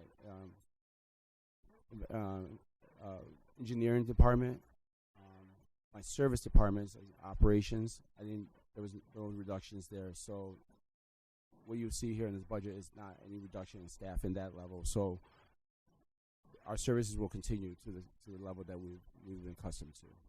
Thank you. I did have a question around the brownfields, but you answered that a little bit earlier. Can you speak to the update of the citywide storm management plan?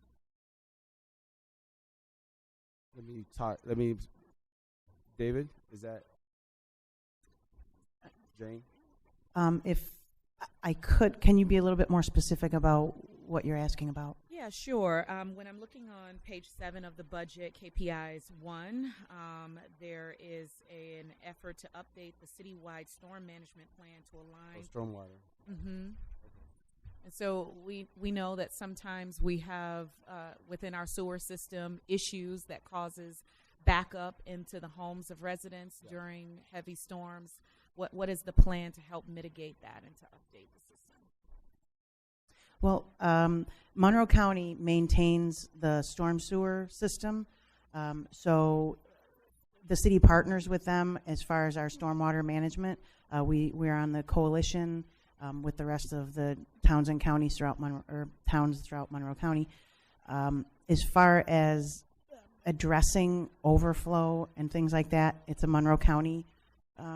They manage that. We occasionally do get calls from people, and our role is really to facilitate them to the county so that they can get the services they provide. Okay. Is there, with that partnership that we have, is there any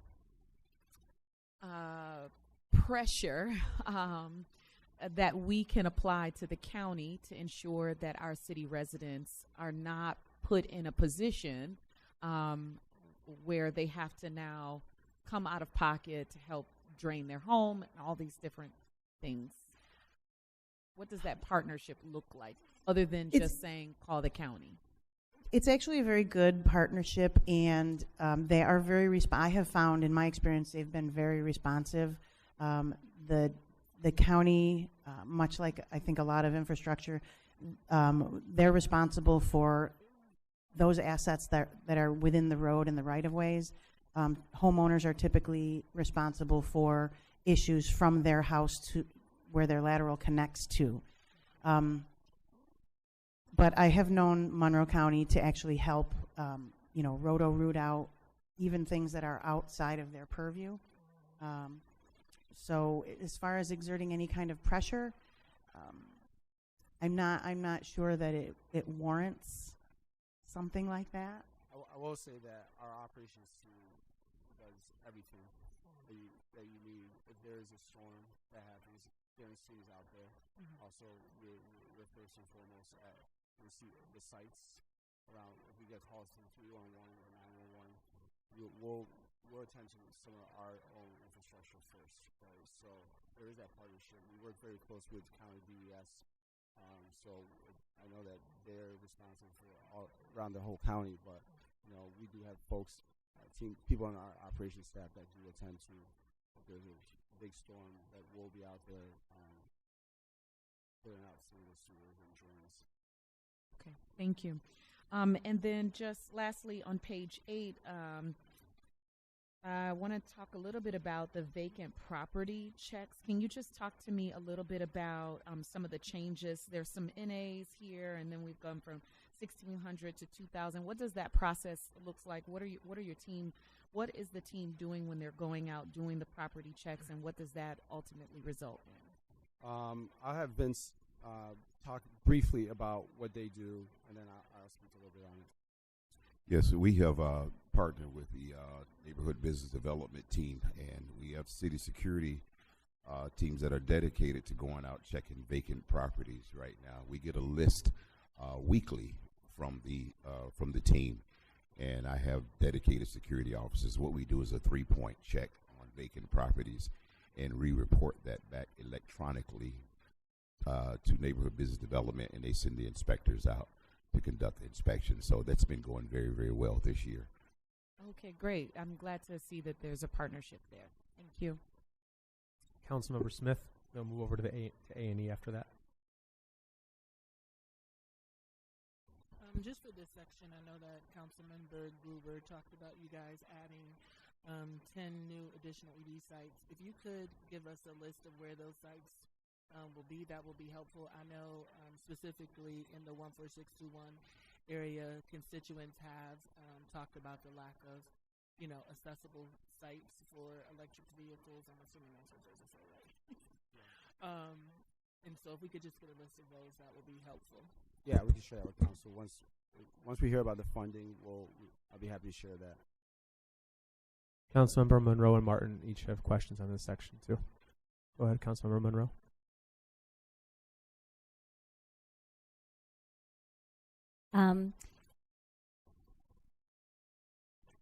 What is the 3-point check for the vacant property? Once we get the list from the inspector's office, we go out and do a 3-point check. What that 3-point check consists of is the house dangerous to the environment? Is it boarded up properly? Does it need boards? Is there fire damage? Is there any hazards on that particular property? And the reason I say a 3-point check, because they're doing that check from their vehicles for the safety of the officer. We don't allow them to go behind the property for their safety, but that 3-point check consists of just the front and the both sides, and they do a check and they put that in the electronic reporting for the inspectors to go out. So how do we monitor people getting into houses? If we're not looking at the back as well. I understand, as you're saying, you're doing it from the car.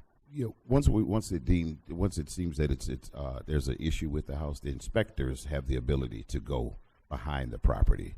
Just that the security officers are not for their safety, but normally the inspectors have always been to inspect the entire property. And is all that information shared through the back end of building blocks? Yes. Okay, thank you. You're welcome. What are, and this could also be provided in writing, but what are the targeted intersections for the pedestrian safety? And I'm wondering what the methodology was used to determine those locations, and what are we doing to improve the safety? What mechanisms? Or if you're able to address it. We'll provide that in writing. Okay, great.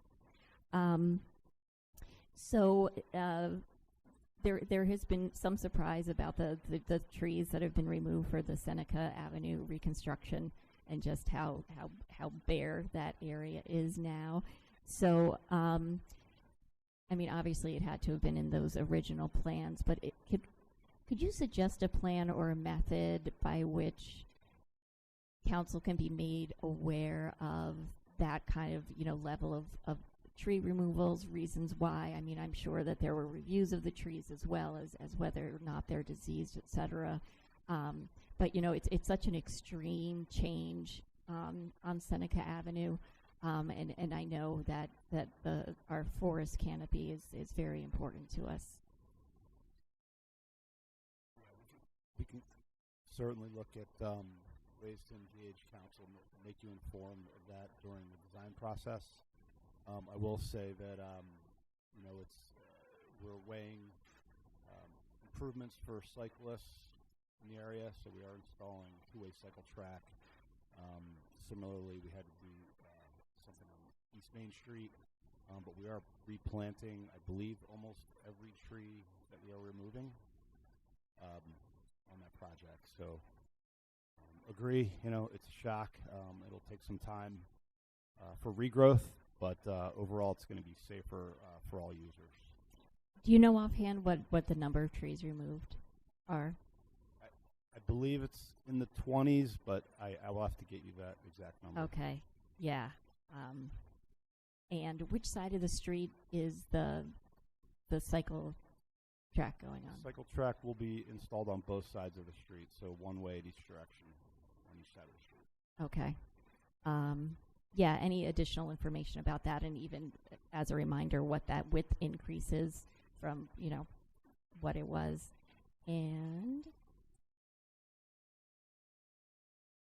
that's it for this section. Thank you. Councilmember Martin.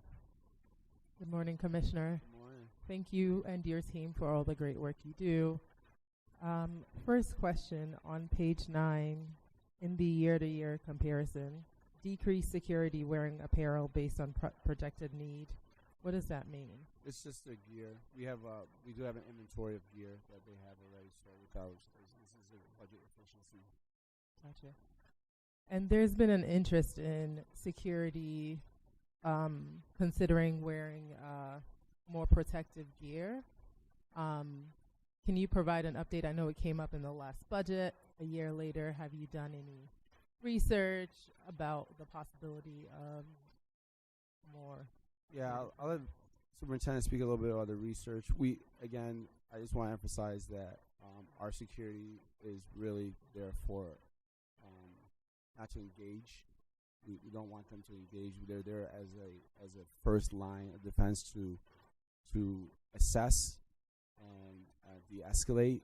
De-escalation doesn't mean really get involved in the situation. We have RPD that we use for that really enforcement.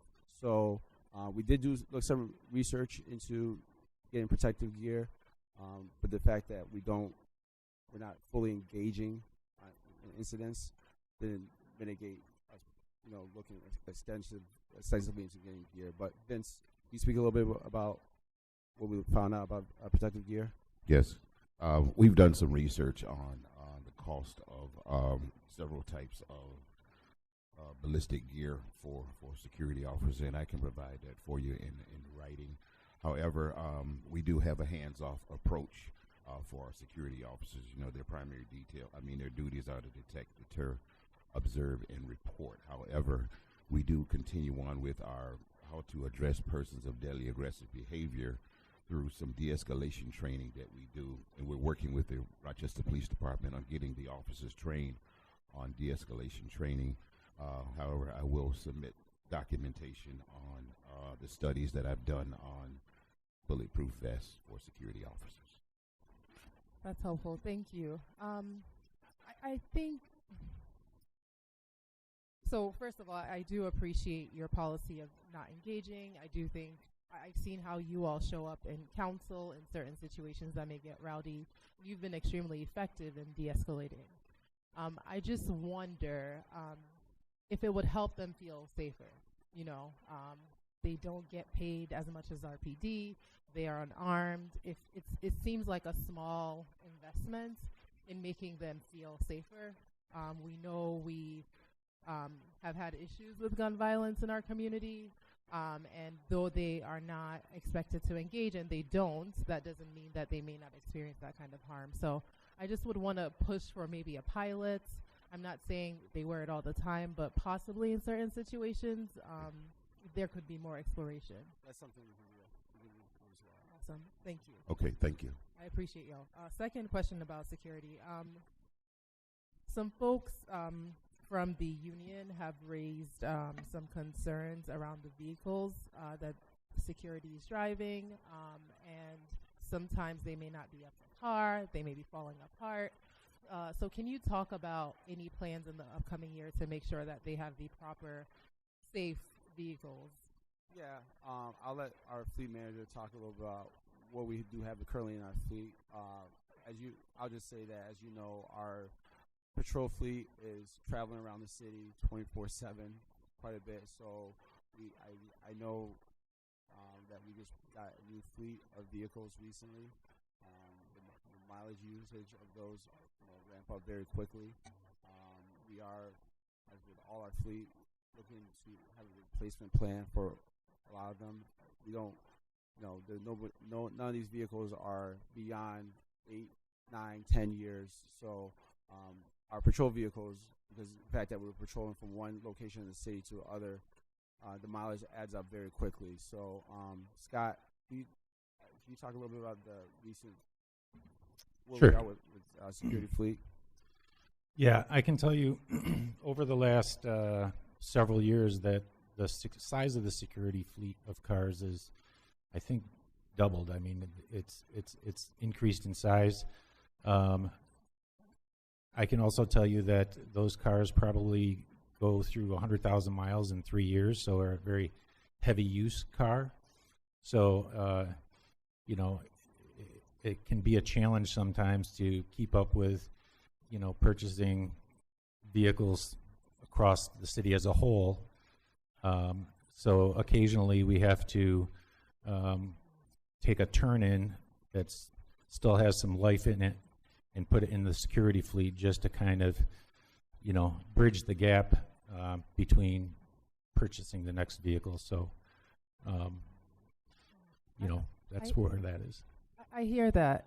Are there other departments in the city that also may be using vehicles that may, not be up to snuff, It's a challenging question, but I don't believe there's any vehicles out there that are unsafe. I think that there's vehicles that are out there that are brand new, and I think there's vehicles out there that are 10 years old, and there's a level of reliability between a brand new vehicle and a vehicle at the end of its life cycle. I hear you. And I think maybe there may need to be, because I think the experiences of the people driving in the vehicle may be different from, looking at it on the outside. So I'm just curious about, I guess, what can be done moving forward to make sure that the vehicles people are driving in do feel. It's important that they feel that they're safe in the vehicles. It's important that they feel that they have proper equipment when they're doing their job. Their jobs are very important, and I'm just concerned that, I guess, the treatment, or I don't know, like I just don't feel like in total they're treated as well as they deserve to be, especially based on the important work they do to keep us safe. We don't have these issues in other departments. I've done some work to look at what's going on elsewhere, and I'm hoping that as we go into the next year, we can just do more to make sure they feel, valued. And I think there are many ways we can do that. Yeah, so appreciate the concern. Obviously, we want our employees driving around in safe vehicles. I will say that we'll certainly respond in writing with information that informs how we're replacing fleet and addressing aging vehicles.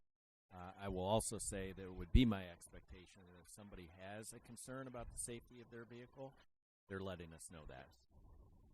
Absolutely. Thank you. And last question. Can you provide a breakdown in writing around how many security guards currently or budgeted for next year are full-time and part-time, and also how many staff in your administration, actually how many staff in general in DES are APT or union employees, and that can all be in writing. It's not clear in the budget book, so that would be helpful. Yes, absolutely. Thank you so much. Of course. Before I turn to Councilmember Patterson, Commissioner, I have to keep reminding you to use the mic. We're just getting some feedback from folks. Bring it closer. Will do. Councilmember Patterson. Okay, so I love you all, but this might get a little rough. And for those of y'all paying attention at home and keeping score, this is going to be one of those times where myself and Councilmember Martin agree. So just mark that down. Mm-hmm. So I'm very concerned with the treatment and equipment of our security staff.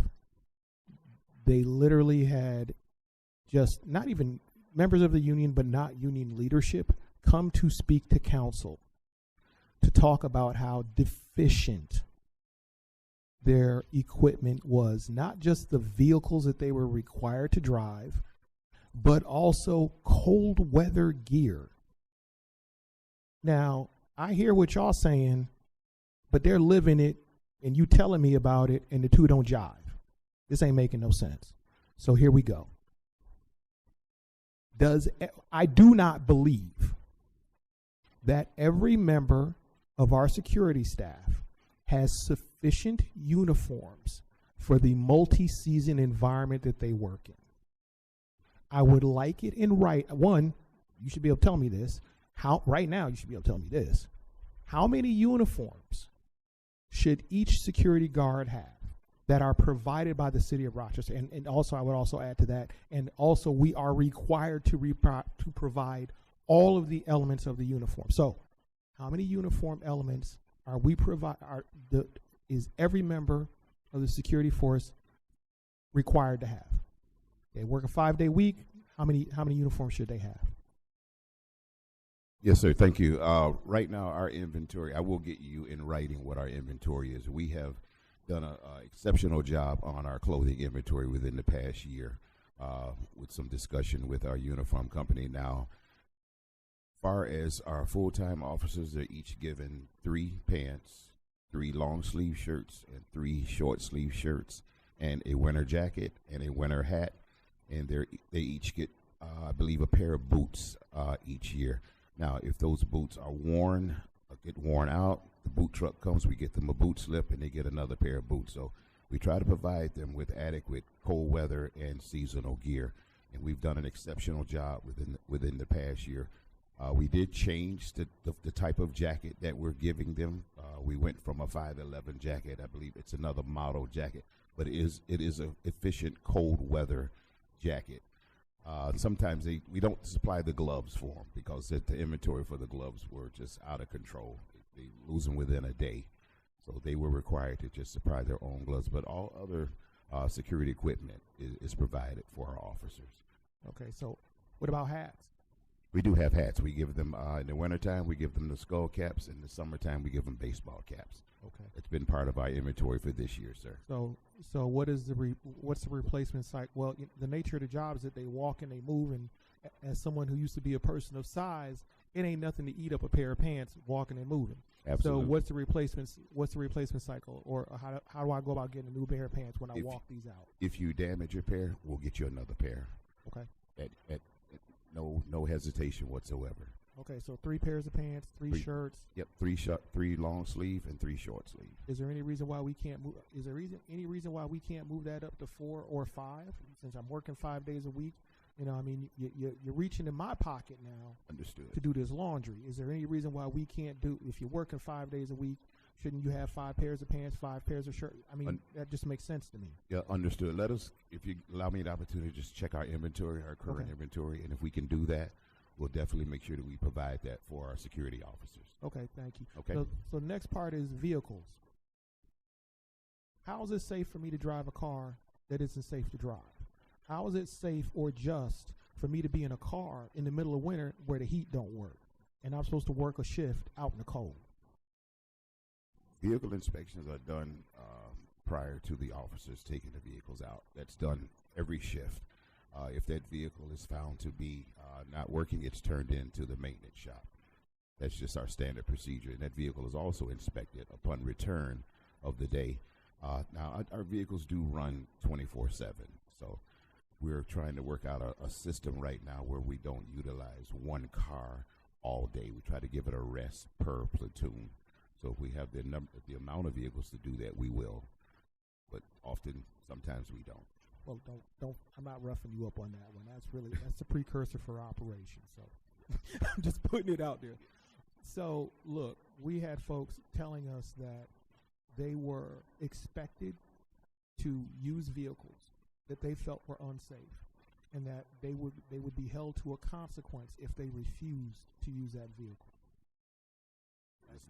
It's not practice for our staff to sit. I'm an interject here. Please. So, absolutely not. And I would like to have more information about that. I don't need to know specific people, just in general. This is the first I'm hearing about this. I have regular conversations with the union president. This is the first I'm hearing about this. Okay. So I need to understand more. Well, I'll get you that information. That's not a problem. That would be great. And quite frankly, it would be helpful in the future if we have this kind of information to get it as soon as we have it. All right. And if it was provided to me and I missed it, I apologize. But I'm pretty sure I would have remembered that. Okay. Well, I'll make sure you get it. Well, I guess that's Thank enough you. for this section. Get ready for operations. Great. We're going to move on to A&E. So far, we have about a B score of staying within our section. So let's see if we can move that to an A as we wind towards the lunch hour. So A&E is page 11 through page 16. Let me start by acknowledging this is clearly the place, Commissioner, where there's the most vacant positions, or the most high-level vacant positions that are eliminated. Obviously, this is something that is happening across the city right now, given the budget constraints that we have. What is the impact of this number of vacant engineering positions being eliminated? There wasn't any engineer position directly eliminated. there was some restructuring of engineering positions to adjust for staff that we were able to recruit for.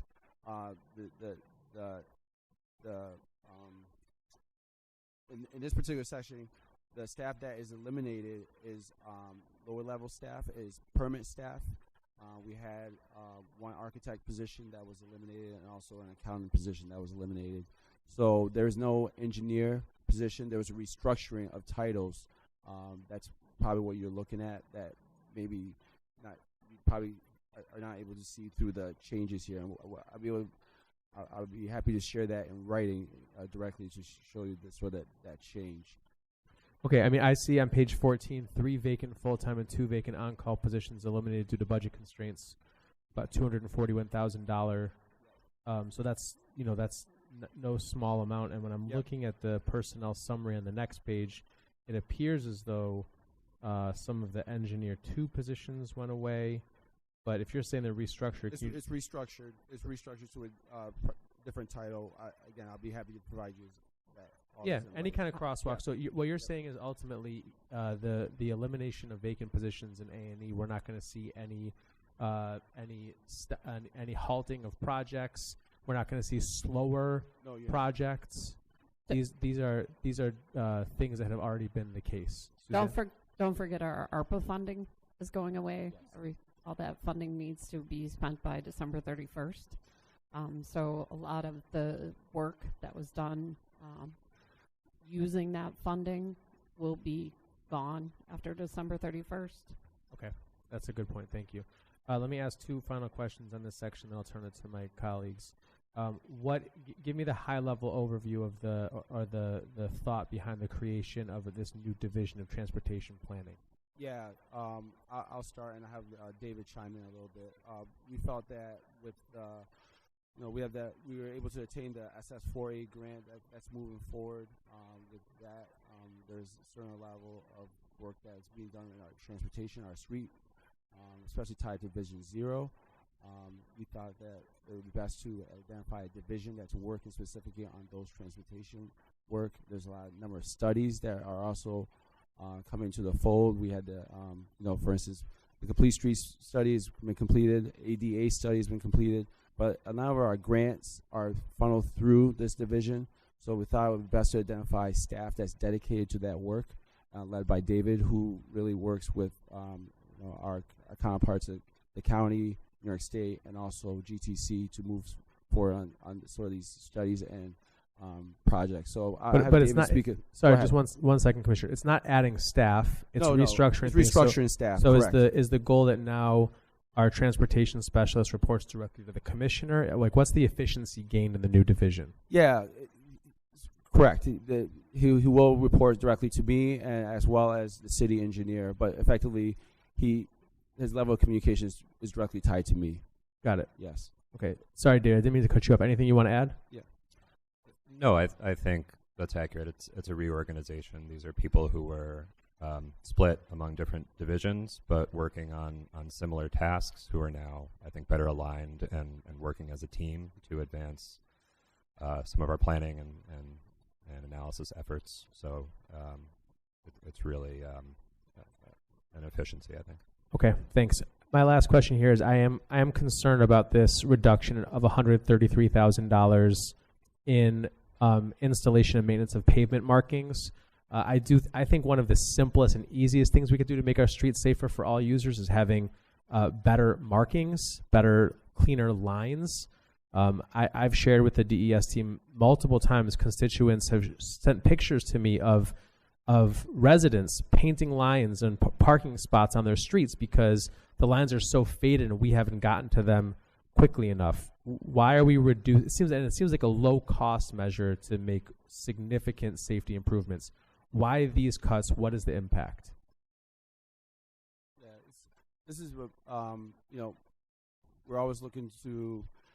One of the challenges we've had for pavement markings is that there's only 2 companies that effectively that we're able to contract with in the city of Rochester. There's only 2 companies that do the work, so they really work for city, county, other municipalities. The challenge is getting on their docket to get a lot of our work, our pavement mark is done. So this is looking as a budget efficiency. We looked at the projects that we have currently in our inventory and said, you know, what can they effectively do within this fiscal year? So, you know, part of this reduction is we're also using some resources from this current budget year to sort of engage that to bridge that gap.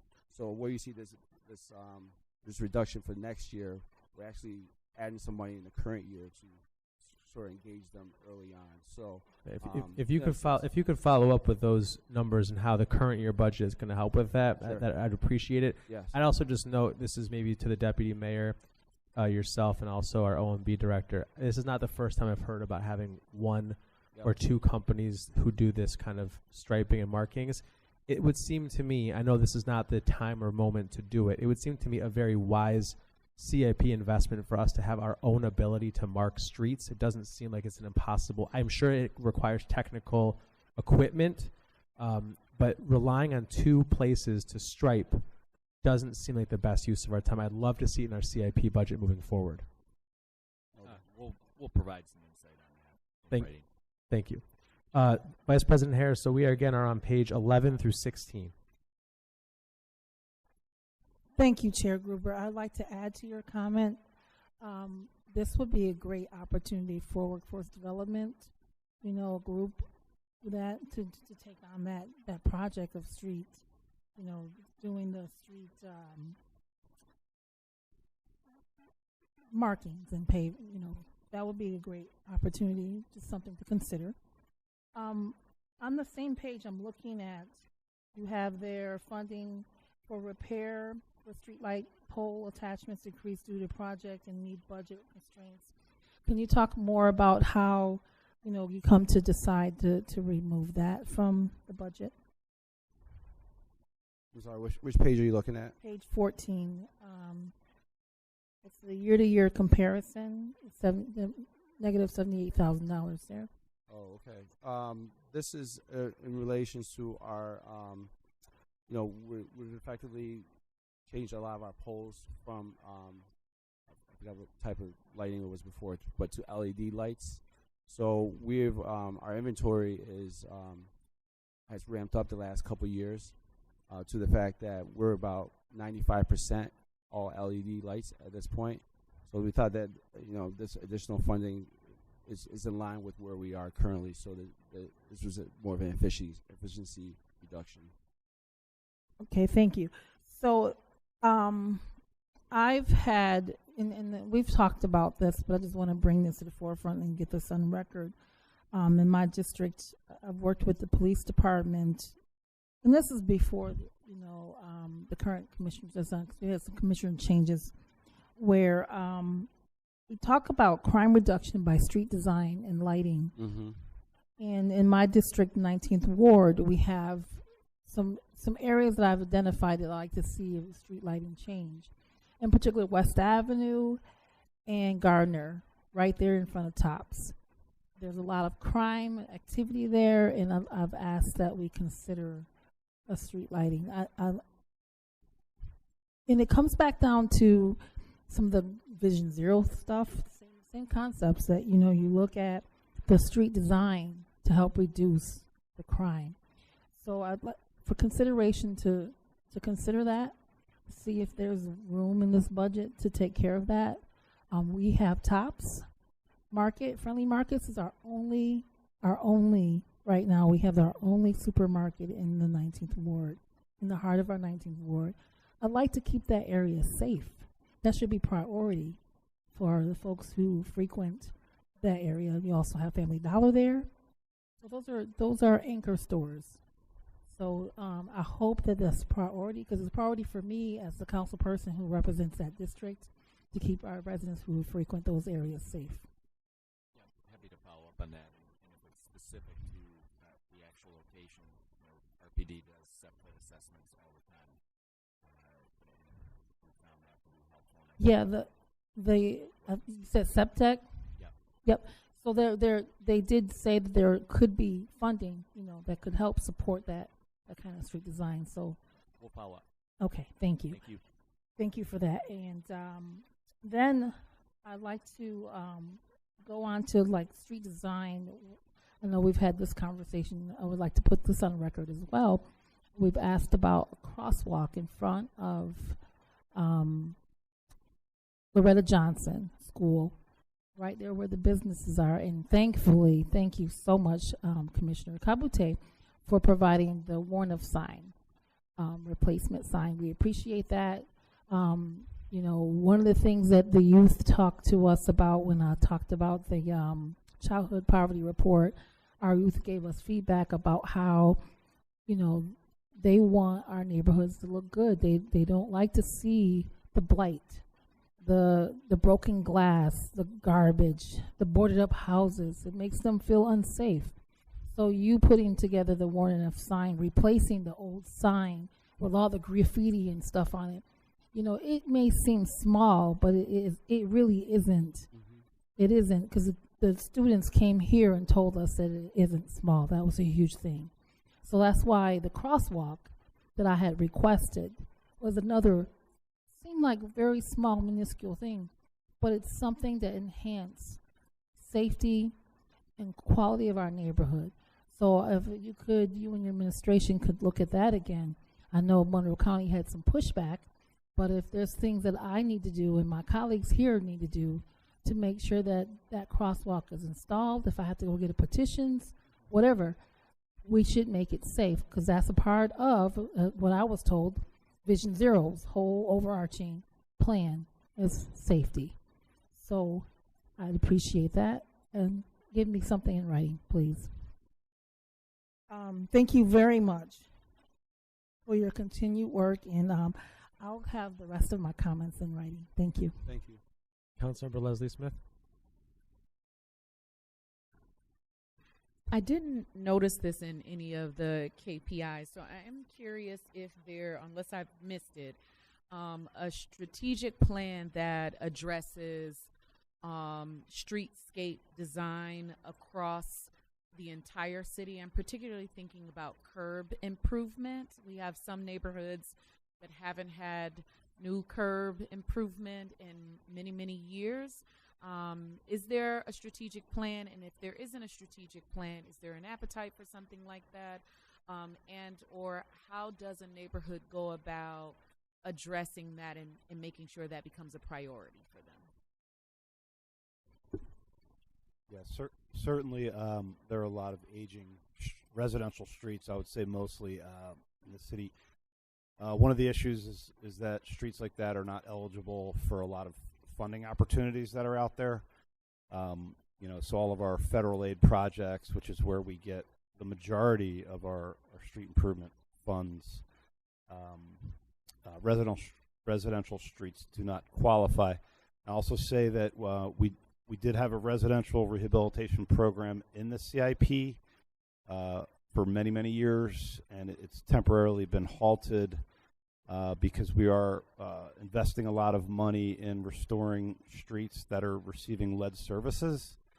So, for example, we're bidding out a contract in the fall that's going to address 42 miles of streets due to, you know, the thousands of lead services that are being removed on those streets. So temporarily deflecting those funds, but we are looking to reinstate that program in the next few years. And certainly we are looking back at potentially reinstating curb-only projects where we just strictly go out and do curb replacements. But I will say that the cost of curbing and concrete, just the construction costs are also escalated extreme over the past 5 years. So, you know, it's just difficult to be able to budget for everything that we need to do. Councilmember Smith. Thank you so much. You actually just led me into my next question. I wanted to know, how often do you replace sidewalks? How do you determine which sidewalks get replaced? I know I say it a lot, but that's the area I'm from. Some of the constituents on Remington, for example, have lived there over 60 plus years. And so the other day they said, Kiki, when are they going to replace our curbs? Because you guys did Weil Street, I believe, 2 years ago, and it looks so nice. And so folks are asking, when will they have the opportunity to have their curbs replaced as well? So I'm curious. So we spend annually over $3 million typically. I believe the hazardous sidewalk program this year, we're asking for $3.6 million. We do circle the city. Unfortunately, it's taking longer to circle the city because the cost of construction material and labor has increased significantly over the last 5 years, as I mentioned. That's our hazardous sidewalk improvement program. We also have our operations group that will go out outside of the boundaries of those projects to fix hazardous sidewalks, but we currently do not have funds programmed for full sidewalk replacements generally outside of our street projects. So to answer your question, if a constituent has a sidewalk that they want replaced, the mechanism is to call 311, make a request through 311, and then our operations team, street maintenance team, triages and goes around during the summertime, starting in the spring, to effectively take a look at those, and they do have a ability to replace some of them. Calling 311 through 311 is the best way to let us know. Just for clarity, so replacing a sidewalk and replacing the curbs, they're the same thing or two different things? Two different things. Unless it's associated with an actual street improvement project, then we would look at all things. Councilmember Patterson.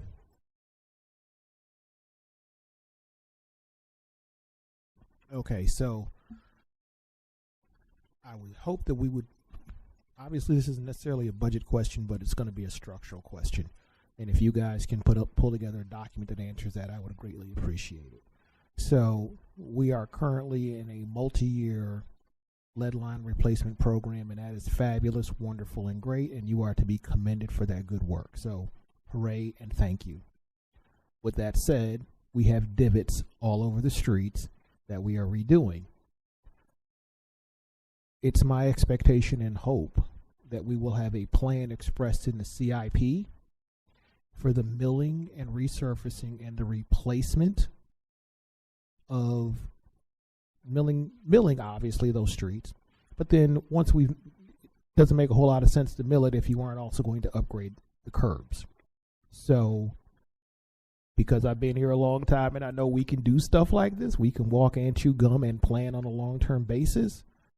It's my expectation that we would have a plan for the upgrade of these streets in light of the social equity lens that we used in making these lead line replacement repairs.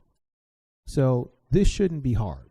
And yeah, it's going to cost money and it's going to take time.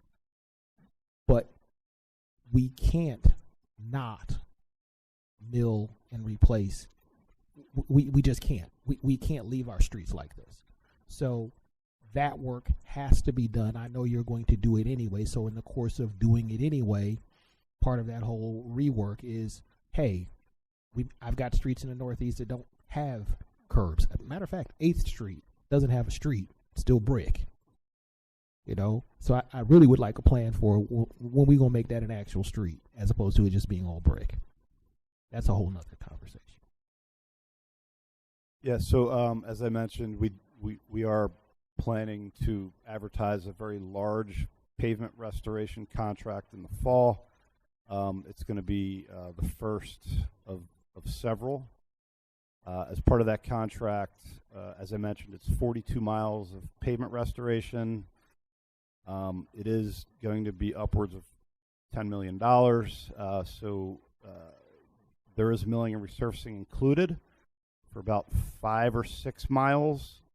Also includes pedestrian curb ramp reconstructions, approximately 80 to 90 of those as well on those milling and resurfacing streets. But unfortunately, there is not additional funding earmarked for curbing as part of that project. But as I mentioned, we are looking at a program in the future to reinstate our residential rehab program and to do some curb-only projects in the future. Okay, well, with that, and I'm sure you'll be able to give us this in writing. Explain to us the equity lens you're using for where we're going with that what we're doing with that 41 miles of work we're doing, and where that work is going to be, and what's the manner and the form of that work. Because you know, look, some folks get and some folks don't, and some folks haven't gotten for a long time, and we're working on making sure that they get too. So if you got, have a seat, sit back, and if you ain't got in a while, we put you first. So that's kind of the sensibility that I'm bringing to it. So that's what I'm looking to see in the documentation that you share with us. We'll share that in writing. Okay, thank you. We are just, for council's sake, we're not doing great on time. So if I just ask people to keep their questions tight, I want to make sure we get to everyone. Councilmember Martin, then Monroe, then Lupien. First, kudos on the key performance indicator on page 13, the plan to increase the bicycle network miles by 71 miles. Only question I have, is there a specific staff person dedicated to implementing our vision of zero traffic fatalities, or is it something that multiple people are responsible for? Yes, is there a person dedicated to Vision Zero? Yes. Yes, David Riley. Perfect. Thank you. Councilmember Monroe. Would you provide details on Project Uplift, including the locations as well as the timeline? And that's for street lighting. And have we seen an increase of, and have we been tracking the number of street lights that have been mowed down, and so really street light signs, those types of things? There seems to have been a real increase of those being taken down with crashes and reckless driving. So I'm wondering if you've seen that in the data. David?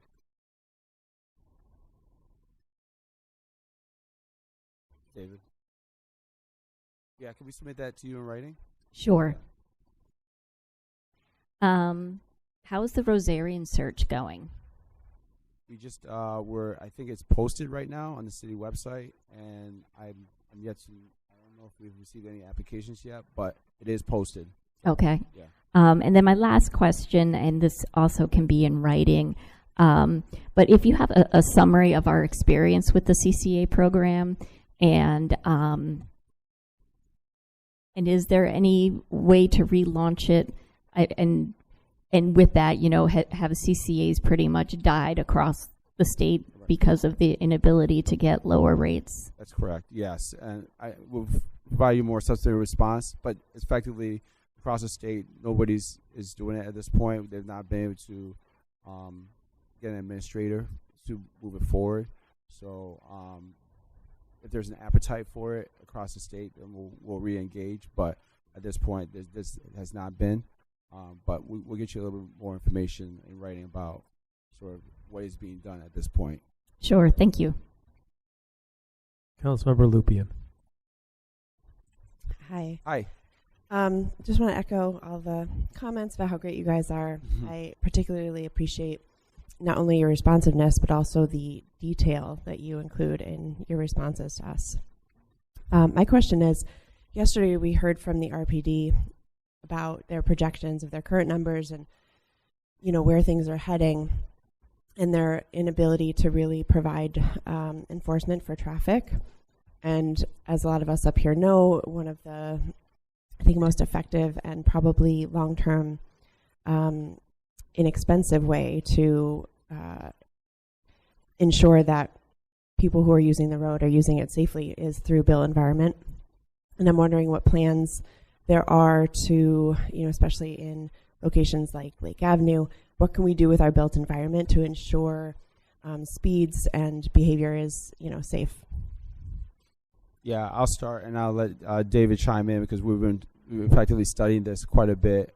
We have the SS4A grant that's going to be effectively looking at that as part of our Vision Zero initiative. You know that we have Lake Avenue on our radar to do some traffic calming measures there. I'll say philosophically, we've had some philosophical differences between what we want to initiate out Lake Avenue than the state.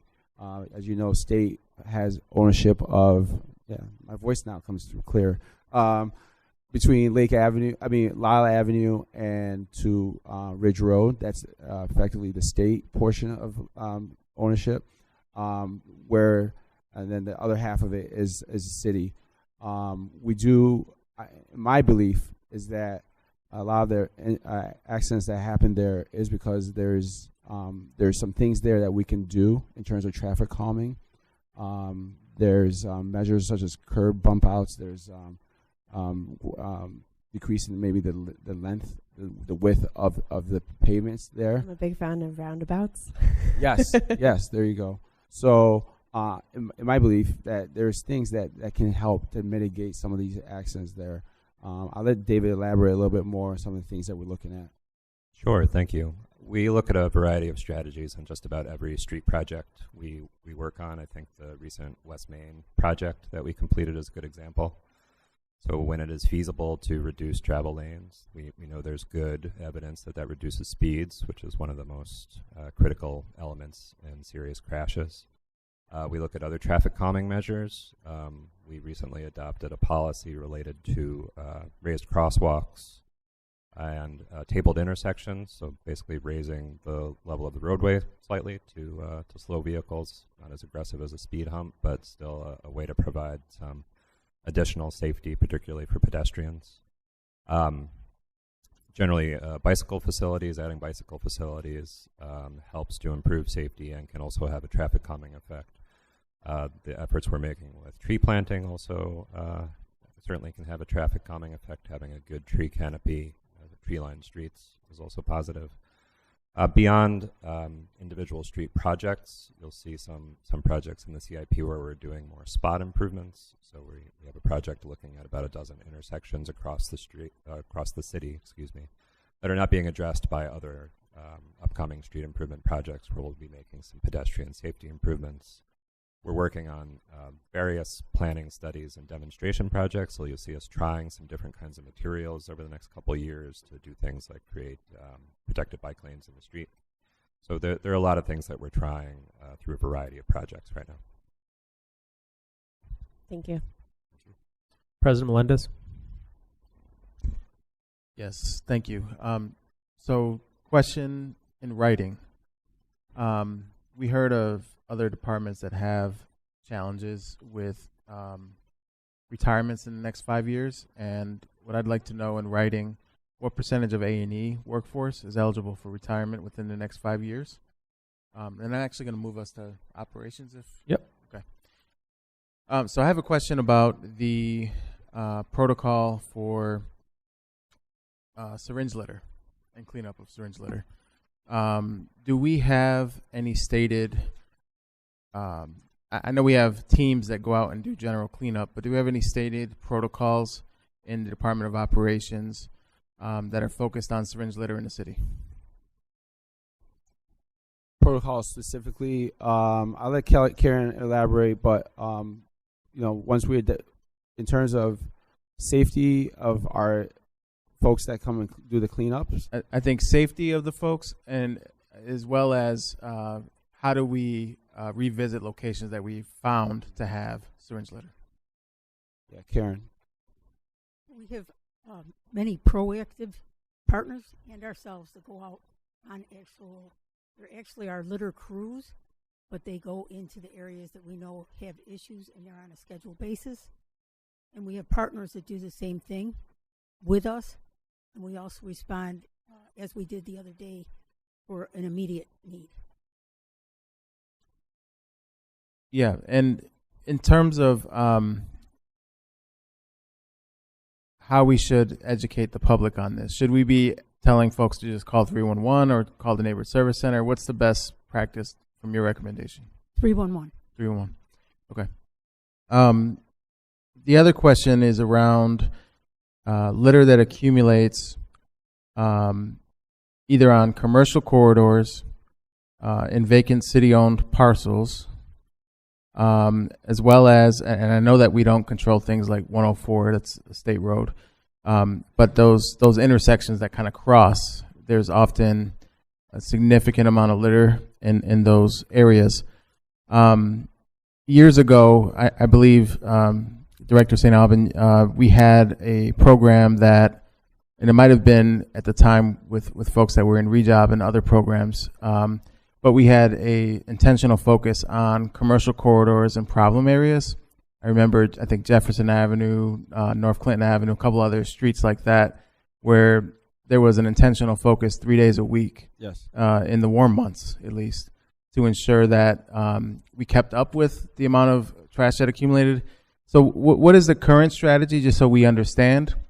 And if it's not 3 days a week for those high volume corridors, what could we do to get there? So I'll start. I think you're referring to our CEO, not rejob. It's our partnership with CEO. So we do maintain that in this current budget, this proposed budget, excuse me. That partnership continues. There are various, I'll let Karen speak to the corridors that they're in, but they effectively help our partners to help us mitigate litter throughout the city. We do have them in specific, all 4 quadrants. They're sort of the in-between between what we do in operations and what the state is able to do. And Karen, you can speak specifically to where CEO is sort of located. So CEO currently has 3 crews. We have them in all 4 quadrants of the city on a schedule, very similar to the rejob folks that we did years ago. But they are on a schedule. We are on a schedule also with the city staff. The ambassadors are on specific areas, Lyle Avenue, North Clinton Avenue. We have the problem spots that we go on in addition to supplementing the CEO work. And that's all on a schedule. So I think in the past there was an initiative that we were part of, and it might have been grant funded. I don't remember, but I think it was Keep America Beautiful or Keep Rochester Beautiful. Do we have anything similar to that provides us additional support? So we currently do not have that particular item, but we do have our partners. We have Walking for Rochester, CEO, ambassadors, several groups that are partnering with us on a much more efficient way for them to pick up and ourselves to get the trash that they need. Okay, and then when it comes to the cleanup, I appreciate curb to curb what happens in the street and the right of way. In terms of vacant lots that are city owned, the CEO also, or our partners in general, are they focusing on some of those areas? One of the pet peeves I have is just the amount of grass that we cut through our contractors that ends up just cutting garbage and throwing it into the neighborhood. So what is the protocol there, either between CEO or the expectation with our partners that are contracted to clean up litter in vacant lots? So we city staff clean the lots at the beginning of the spring season. After that, our mowing contractors do have it in their contract that they have to pick up the litter, not mow over the litter, pick up the litter in the lots themselves. That's on a 2-week cycle. So those lots, every city-owned lot, should be cleaned at least once every 2 weeks. Last question, and I'll get off the mic. One of the concerns that I've had raised from constituents is around, so not only the garbage, but actually having syringes chopped up in vacant lots by the mowers. So I think there's a larger conversation about strategy to ensure that some of these hazardous materials that are ending up in our community, that we're more thoughtful about, not saying that we don't care, because obviously we do, but more thoughtful about the practice and the protocol and the expectation of our contracted vendors to ensure that those things are also mitigated. And if it means that we have to increase partnerships or we have to do something else, I'd be open to having conversations about how this council can support those things. But it's certainly a hazard that whether you're talking about a vacant lot in a neighborhood or a public park, those things getting chopped up in a public park too, and then it gets buried in playground mulch or in a field, and it's just problematic. And I want to figure out how we can do better. Thank you. Okay, so we are sticking with operations, which is page 17 through 25. I'll get to probably everyone on this section. Let me ask a couple of questions myself. We're leasing 4 garbage trucks in this budget. What's the reason for that? We had ordered trucks 2-3 years ago. The supply chain backlog that was happening. We effectively had not received the trucks in time as we had planned based on that supply chain issue. So we came to a point where some of our older trucks were really needed to be out of service. So there's a need for us to really look at how best to keep our recycling ongoing. So we looked at options at what was out there and found this company out, and this one is particularly out of Ohio, that we had the ability to rent through trucks. So we effectively rented 4 of them that will help us keep our recycling on schedule. But we're still waiting for the vehicles that we procured. Fortunately, we've been able to get 3 that recently came in within the last month. We expect 6 more to come by the end of the summer. So this rental, we do have these done for till September. So we'll actually have almost a surplus of vehicles by end of the summer. So I think we're doing pretty good. And so rental is not a long-term strategy. It's just it's a short term. It's a short term. It's a bridge gap between when we were expecting the new trucks to arrive. Thanks. And acknowledging this was a particularly bad winter, very difficult, I'm sure, for plowing in all conditions. No matter what the conditions of the department was, the reality is, as we talked about multiple times, there were a pretty significant number of vacancies in plowing. How are we going to address that moving forward? Yeah, you're about to see. We're working with our communications department on a media blitz to try to recruit. This is effectively, you're talking about our CDL drivers. Those are not our operations, special services. Those are the ones that help us do the plowing of our residential streets. We do have a number of vacancies there. We're about to, like I said, we're about to engage in a media outlet with our communications to do some targeted advertisement for those positions. I will share with council that we just hired a new equipment trainer that just came on board last week, who will effectively help with some curriculum for our staff to help them sort of engage on the education on how to attain the CDL licenses. So that gives us the ability for them to learn some of the education and then go ahead and go take the exams to go effectively attain their CDL license. So it's a two-pronged approach. Whether we're going to, I will share that we are getting some CDL applications. We have been getting them.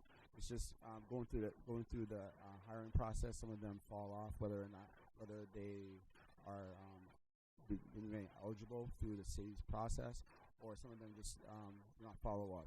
So we are getting applications, but to be proactive, we are going to engage in this media blitz, as well as having our equipment, our new trainer help train some of our staff to attain their licenses. Thanks. I'd also hope that in addition to a media blitz to the community, we recognize that there is a huge amount of seasonal employees, not just in DES, but also in DRIS.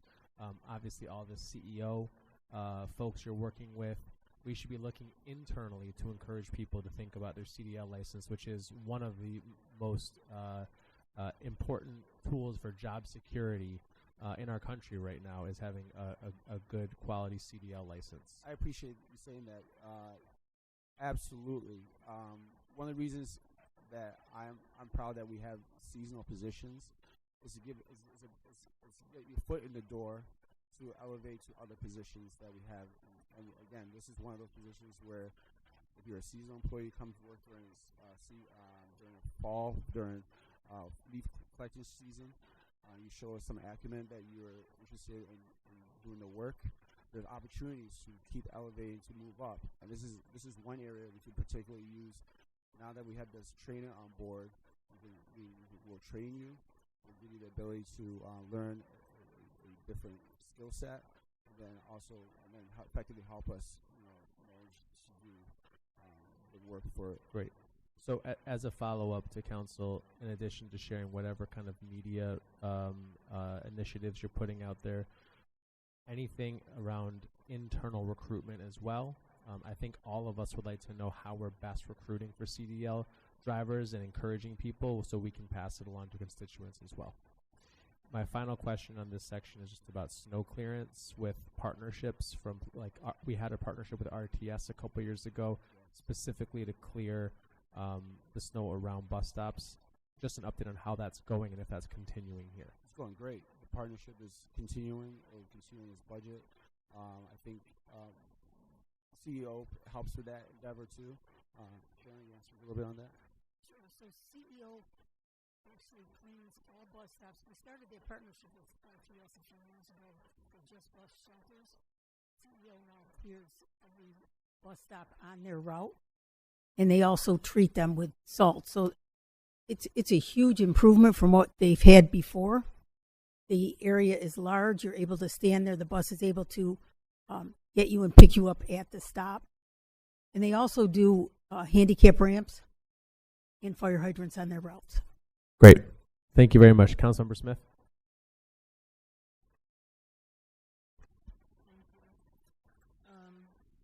Just wanted to reiterate with what Council President Melendez said. It's really important, in particular in our community where we see a lot of needles, that we're just very mindful.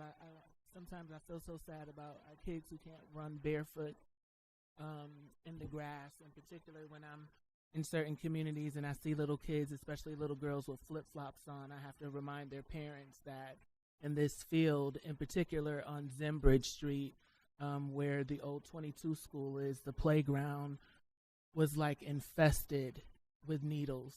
And so the fact that our kids can't wear sandals in certain areas of our parks because of it is really sad. So anything we can do, I think, to partner with local organizations around cleanup, I think is going to be really important, in particular this summer, where our young people are going to be outside playing a lot. So thank you for that. I had a constituent contact me because this winter the garbage couldn't get to her can. Mm-hmm. She's 90 years old, and she didn't know the car that was parked in front of her can, and she was ticketed or fined. Can you talk to me about under what, and I don't even know if this is the appropriate space to be asking this question, but under what conditions do we fine or ticket our constituents when things like that occur? And how are we partnering with community members? I'm thinking in particular, I have a lot of, God bless me, a lot of my elders are still here in their 80s and their 90s. And so I'm wondering, how do they get in contact with you all when those kind of things take place? So they should call 311 if it's an issue that we can handle right now.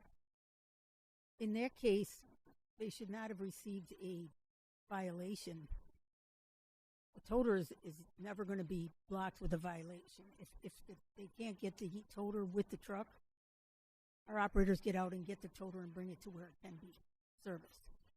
But also, if she's elderly and can't get the can out, we do have a program that is on property, and we'll go up and get the refuse and take care of that. So we do maintain a list of of all those residents that we effectively the driver would get out, knows that the resident is not able to bring out their toters. So we maintain a list so that when the ESO, the driver, comes to their residence, we'll actually get out and go bring the toter out from wherever it's located on the residence. So again, as Karen said, the best way to communicate through that is through 311, and we record it, have it. Each driver has a list each day that they know which residents need that service, and so they effectively will go there. But to Karen's point, that individual should not have been ticketed. I get those quite a bit, and those are quickly abated. Thank you so much. I'll reach out to you and get you that Absolutely. residence Yes. information after this. And my last question, I'm going to ask you the same thing I asked Dr. Green, is in reference to Peace Village. Our community has been asking. I think they deserve a answer as to when they can anticipate and when they will receive more information. And I'm hoping that we can have something set to go for this winter in particular. I will thank you for your question. I'll give the same answer that I gave yesterday, which it's good to have it on the record in both hearings, which is we'll get you a response in writing. Council President wanted to add one thing. Yeah, I just want to add one quick thing that Councilmember Smith reminded me of. So actually, two quick things. Not any questions, just comments. So my children go to that school, School 22, now Hanio Maria del Sos Charter School, and the staff there actually submitted a letter to me as part of the testimony for the homeless report. And every day they're cleaning up needles out of that playground. And my 10-year-old plays on that playground. My 7-year-old plays on that playground. They love that playground. It's a new playground. So things like that. And just to bring a city park into the fold, I know Ribal has consistently advocated to the city around certain issues. I had a family member whose daughter plays or was playing in Ribal, the baseball league, at Baden Park. And my cousin took out his daughter from Ribal because he came to the park early enough to see the coaches picking up the amount of needles out of Baden Field to say, I'm not letting my kid play in this field. So I think the prevalence of this issue, I know it's largely not something we as a city have great control over what people do. But it is certainly a public health issue that I think we as a community need to have a larger conversation about what strategies we can deploy. Thank you. Councilmember Patterson. Can I just say, can we make sure we address that in the next opioid team meeting? Okay, so love you guys too. We'll just continue with it. Since we're in operations, snowplow.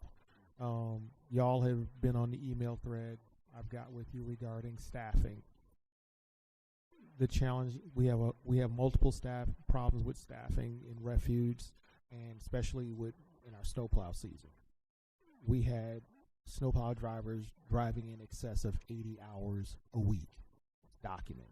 They did it. And I say 80 as a kindness. There were instances when it was well in excess of 80 hours a week. From talking to the members and also talking to the union, part of the challenge is, one, we don't offer CDL training. Apparently this is something we used to do. We no longer do it. Second, the pay that we are offering for entry-level CDL drivers is less than the guaranteed pay of an Uber driver in the state of New York. As an Uber driver in the state of New York, I'm guaranteed $27 an hour, and I get to drive my car, and I ain't got to go outside in the cold unless I want to, and I ain't got to touch no garbage. We ask a tremendous amount of these folks who do this work, between refuse and special services. What is our plan to make sure that we have a competitive pay package? And I remind you, what's the minimum wage in New York State right now? $16 an hour? Okay, so keep in mind, 10 years ago, what we were paying might have looked good, but right now, what we pay does not look good at all. Not for the level of responsibility when you're driving that big old plow truck full of salt with a big old blade on it. And we expect you not to hit cars or kill people.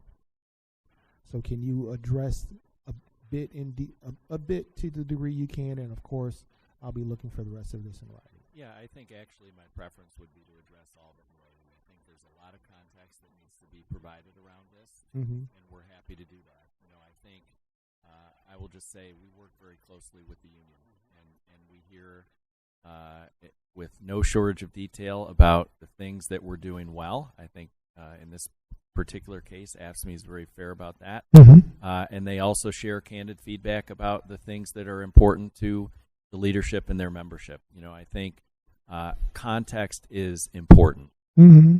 and we will provide that thoroughly in writing. I'm well aware. I know. Well, I want it on the record that we're well aware of the incredibly difficult plowing season that we just went through, incredibly difficult winter. We're well aware of the level of effort that was required by those hardworking folks, but I think context is particularly important, and we'll provide that in writing. And to paraphrase a television show, winter is coming. Looking forward to seeing the response. Councilmember Monroe. Right. For the CDL training program, do applicants have to have a driver's license? Yes. Is there any possibility that that piece could even be removed when we think about the number of people who don't have cars? I'm thinking there are a lot of people who probably don't have driver's licenses who may be willing to do CDL, but they don't have that initial step. Sure. So there is a program that we currently use partnering with BOCES. So every employee that comes through the door at operations is, if they have a license, a Class D regular license, we tell them what they need to do to get their CDL and how to join the program for BOCES, which is a net zero cost to the employee. And we've gotten several of our employees through that way. If they're in a laboring or a non-driving position, we work to get them. They have to get a Class D before they can have a CDL license. So we work to try to get them through a regular license program first. Thank you. Vice President Harris. Thank you, Chair Gruber. I'd just like to add to my colleagues' comments about the CDL. It's certainly an opportunity for folks with CDL to secure employment or just have it as a backup plan. I have a CDL. I've had one since I was 21, and I've maintained it even though I haven't had a chance to use it in years, so it's definitely a benefit. So I do have a question, and it's going back to the residential arterial sweeping. I do see the sweepers out, and they're often out, but I don't know how often they come. And I've had questions from residents to hey, how often do they come out, and what's the cadence? Can you speak to that a little bit? I know you touched about it, but I think I didn't hear all of it. Sure. So the street sweeping schedule starts in May, goes through October. Say that again. I couldn't hear you. Street sweeping schedule starts May 1st and goes through October. We sweep main streets, arterial streets, and collector streets at least 2 times a week. We sweep every residential street a minimum of 1 time a month, but mostly they are on a 17 or a 12-day cycle. So it's pretty much the goal is the arterials and the main streets mainly, and then you hit the residentials. Okay. All right. We actually do that both at the same time. Okay. So every day there's arterial sweepers out and residential sweepers out on a schedule. Thank you. So can you, and I think you guys mentioned CEO, but what does that stand for? CEO. Center of Employment Opportunity. Okay. Thank you. I think that's helpful for those who's watching because they probably didn't know what that was. Just want to make sure I have all my questions I have.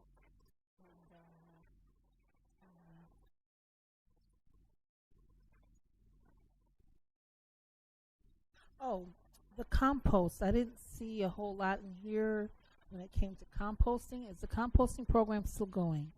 Absolutely. We're, in fact, there's should be shown in here that we're planning to add a 4th site this upcoming year. The site, I don't know if we're ready to reveal it yet. Go ahead. Yes. Norton Village. So we'll have all, with that, we'll have all 4 quadrants effectively have a compost site. Nice. So that's great. I'm glad for us, yes, definitely a green initiative and supportive of that. I think that pretty much covers what I wanted to ask. I'll put the rest in writing for this section. Thank you. Thanks. Councilmember Leslie Smith, followed by Councilmember Martin. I also love the CEO program. My understanding is that they do not do interior streets. Is that correct? Currently on our schedule, they do 100 feet in from the main streets that they're on. So is there a plan outside of the city staffing to have a regular cleanup process similar to the CEO program prior to the city contracting with CEO? I know at least in the southeast area, there was a contract with a nonprofit that hired residents from that particular neighborhood to keep their streets clean. Is there opportunity for expansion of, or to build on what CEO does and go back to utilizing residents in the community? Certainly, and we really depend on the hundreds, and this grows every year, of our mini sweeps. Those are really completed by all the neighborhoods themselves and fully supported by DES with all the tools and equipment that they need, including beautification, mulch, wood chips.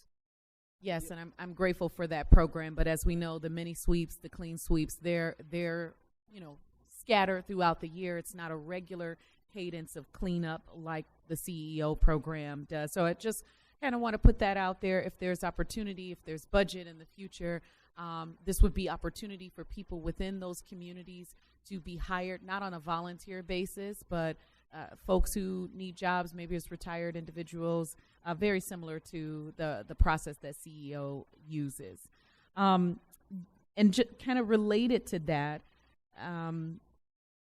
thankful for the city being responsive when residents have reached out to say, hey, we have private businesses like Goodman Plaza as an example that is not maintaining their property well, and the trash from that plaza is blowing right onto the front yards and backyards of residents in and around. What is the ongoing process that the city is utilizing with carrots and or sticks for private investors to hold them accountable? I think what's really interesting about Goodman Plaza in particular is that it served as an open air dump that was operated by the city for many, many years. And now it is figuratively a dump. I mean, we've had boats and mattresses and all kinds of things being dumped there. And this private owner owns multiple plazas in multiple states, and we can tell that he knows how to maintain a clean plaza. He does it in suburban communities, not in our community. And so I'm grateful for the efforts that we've made jointly, but it has not actually yielded into sustainability of the cleanliness of that plaza and properties like it. So I think we've had a number of conversations about this plaza, and I'll make this statement in general.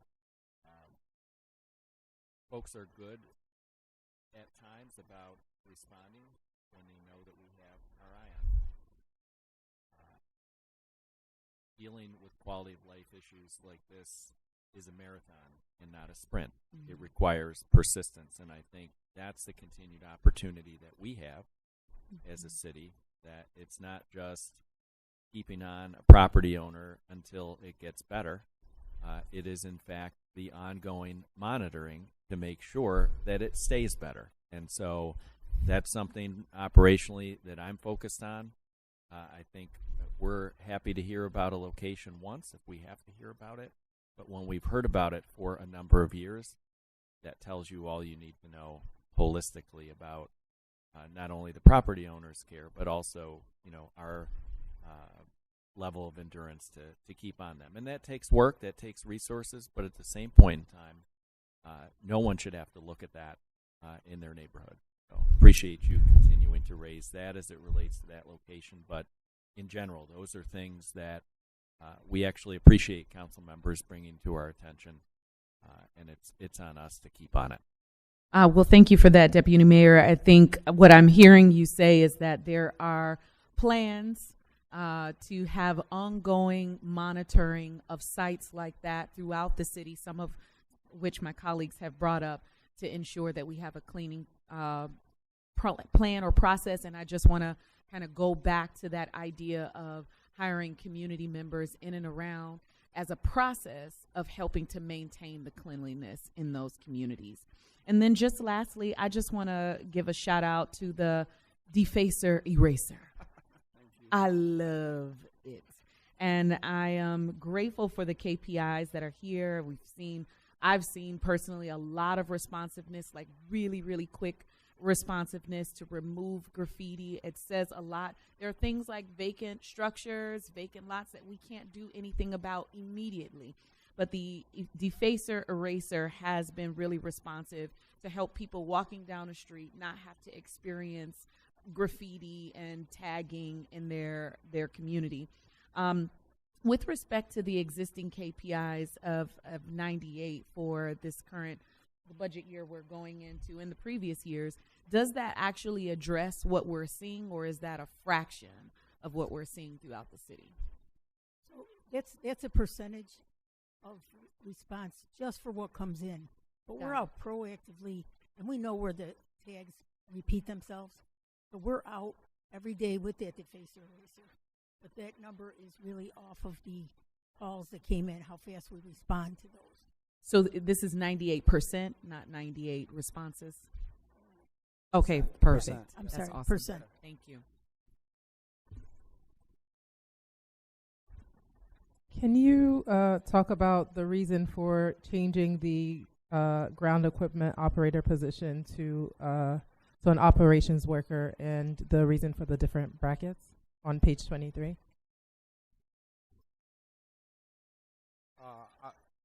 Yes.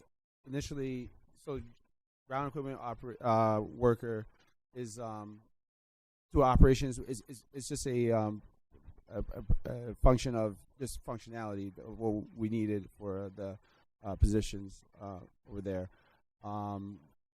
Ground equipment operator has been a challenge. It's a lower level staff position, lower salary. I have ground equipment operators and also parks.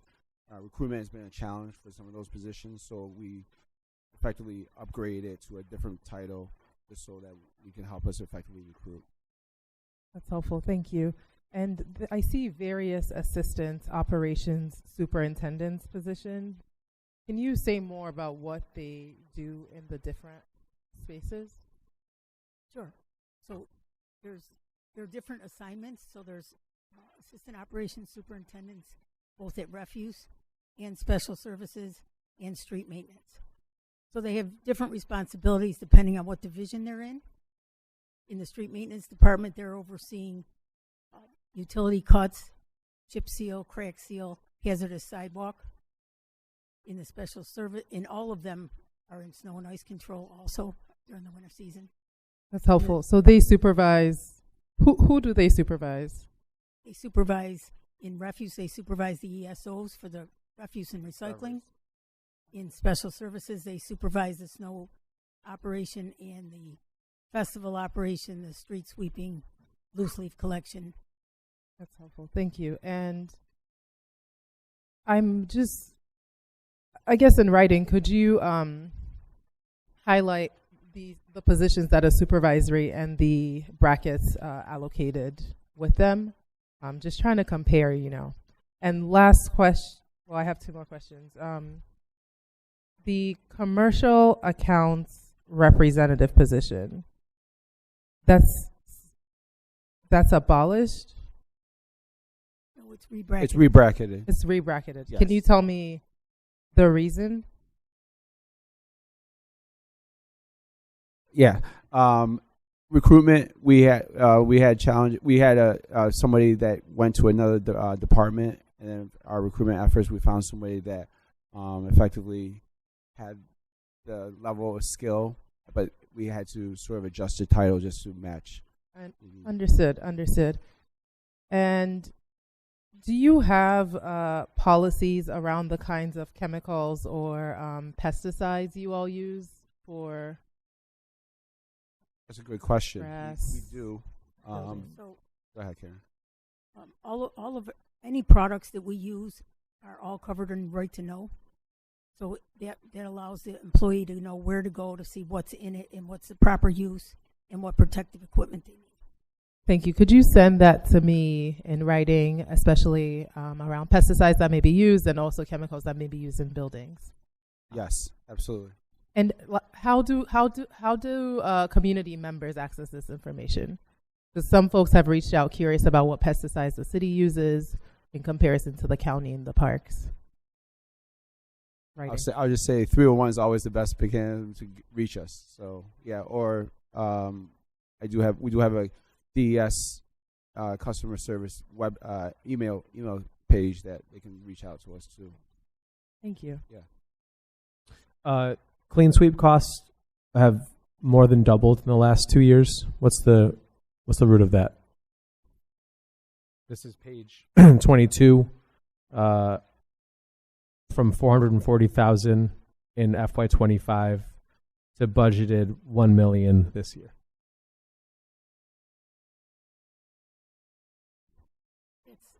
That is because the third crew for CEO has been ARPA funded through the end of June, and now this year we'll need to fund that cost. Got it. And so clean sweep is not simply the event clean sweep; it is all of the kind of litter cleanup. Got it. Correct. And we're giving out more muffins and bonuses. Got it. Okay. We really have hit our first major time crunch here because we really need to spend significant time on CIP this afternoon. So I'm going to open it up to the last 3 sections and go down the line and give everyone one question to ask now, and everything else will be in writing. Or if we decide to try to bring back an adjourned hearing later, we could try to do that. I'd certainly prefer not to. But I'll start with Councilmember Smith. Hopefully you can pick the one question you want to ask, and then the rest will be in writing. I'll follow the rules. Thank you. I usually like to break them every now and again. Anyway, really quickly, some constituents, I'm not sure if this is a question for you, but it's regarding cemeteries. It's anything at this point. One question and then the rest in writing. It's sort of like it's cemetery / memorial. So it's that's us. Yep. Do we have family members have complained about putting things at cemeteries and having them moved? Is there a process by which we notify families when memorials go up, or when memorials go up in streets or at cemeteries? If they put, I don't know, if there's a standard amount of things that people put on cemeteries, do we notify the families prior to moving them? So at cemeteries, we do have a decoration policy that's in place. It's been in place for many, many years. And if somebody puts out an item or multiple items at a plot that does not conform with that policy, we do notify them. We've been leaving, we send letters, and we put a tag on the monument itself. We usually give a week or two for family members to remove that. And then if those items are not removed, then staff will remove those items.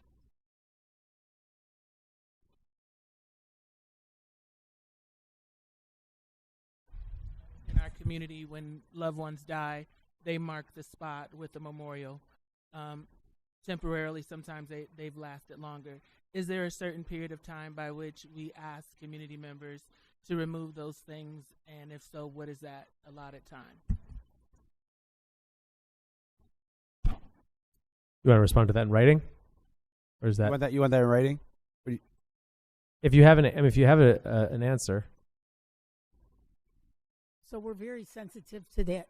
The memorials that are, I think you're speaking about the ones that are on the street, perhaps at a location where there was an issue. So we don't disturb those at all. We do work with RPD, who usually in the NSCs, they usually know the family. So after 30 days, and as long as it's not causing obstruction, they'll go to the family and see if they want to take anything back from there, anything that they want to keep, and then we'll have it removed. Councilmember Patterson. Please share with us the after-action report on the Meredith Street water main break. Just share it. Just email. Will do. Any, what location? Meredith Street. Waring, he said? Meredith. Meredith, thank you. Culver. Yes. Culver, Meredith. That Yes. big water main break we had. You can share that the whole after action report with council. That would be useful. Will do. And new best practices, all that nice fun stuff. Absolutely. Thank you. Councilmember Monroe. Will we have the staff necessary to answer questions about the port terminal building when we get to our capital budget? Staff, yes, we'll be okay. here. Thanks. Councilman Martin, we're doing one last question. You're good, Council President. Have to get something in for water, just because water's been here patiently. The reservoirs, is there any update on status in terms of whether or not we have to cover them versus just other treatments, and do we see anything reflected in this budget related to that? So you will see in the CIP some funding as a placeholder currently. We are expecting to hold a public meeting next month on June 24th to review with the public where we are on that project. We are at a small number of alternatives at this point, but we don't know what the final selection is yet. That will be the next stage as we go forward. Great, and thank you for the great water. Please send us the specifics on the public meeting for June 24th so that we can share it with folks. Councilmember Lupian. Could you send us in writing the current status on cybersecurity and reservoirs and how you're interfacing with like emergency management and IT? Yes, absolutely. Thanks. Council Vice President, any last questions for you for the DES folks? This is open to the whole section. You can ask one question and to be answered now and one in writing, or many in writing. Have one. Thank you for that, Chair Brewer. Just curious about the process to have your water tested. How long does that take? What's the process? And how do we explain that to residents? Is that something that you're still doing? And how is it marketed? Is that visible on our website? Yes, that is visible on our website. Customers who are interested in a test can send an email to watertest@cityofrochester.gov. We are dealing with a high number of test volume requests right now, so we triage them accordingly. If you have a lead service, your test would go ahead of someone who didn't have a lead service unless there were actual odor or taste concerns. I know that we have a several-month backlog right now, as this recent lead replacement program has multiplied the number of tests we've been doing fivefold, I would estimate. So staff are very busy, but if anyone wants a test, they can find information on the city webpage or send us a page, and the staff will reach out to them to let them know about timing and next steps for that. I totally value the work that you guys do. It's very meaningful and very important for our city. And it's really profound that we in Rochester, we're leading, I feel like we're leading the nation on this work. So please don't take my comments as, like anything bad, but I just want to give you some criticism that I recently had a test done on my water system, and there's been no communication, zero communication as to, hey, we received it, this is a backlog, or this is where you are. So I'm just in that whole, that pool of people, and I'm not Vice President Lachey Harris, I'm a resident of my address. So what I'm saying to you is, although it's very meaningful, we don't want to lose all the good work that you guys are doing.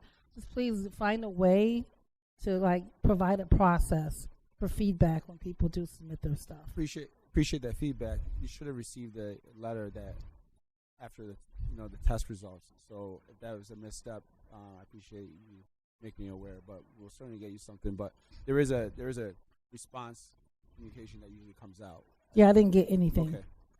So just just feedback. Yep. You guys do meaningful work, very good work, very important, and I just want you guys to know I am completely a fan. Thanks. I have a few final thoughts, but Councilmember Lupien negotiated 5 seconds. I just wanted to say thank you to the Conference Center for the cookies. That's a highlight of the budget for me. If you would mind answering in writing what for water, for Nick, what the increase in upland charge is. Just want to understand what that means. I do want to give you a kudos and Commissioner kudos for adding OT hours for emergency needs to Councilmember Patterson's question about the Meredith Street catastrophe of last year. Obviously, having more of a contingency plan is a very smart thing, so kudos on that. I guess I will just ask one final question and then offer a comment too. I'm sorry, I forget. Gentleman from Venue Works, tell me your name. Colin.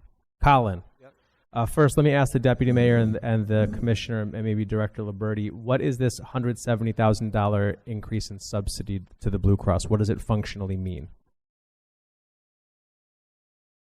Or Suzanne, as it were. I'm the numbers person.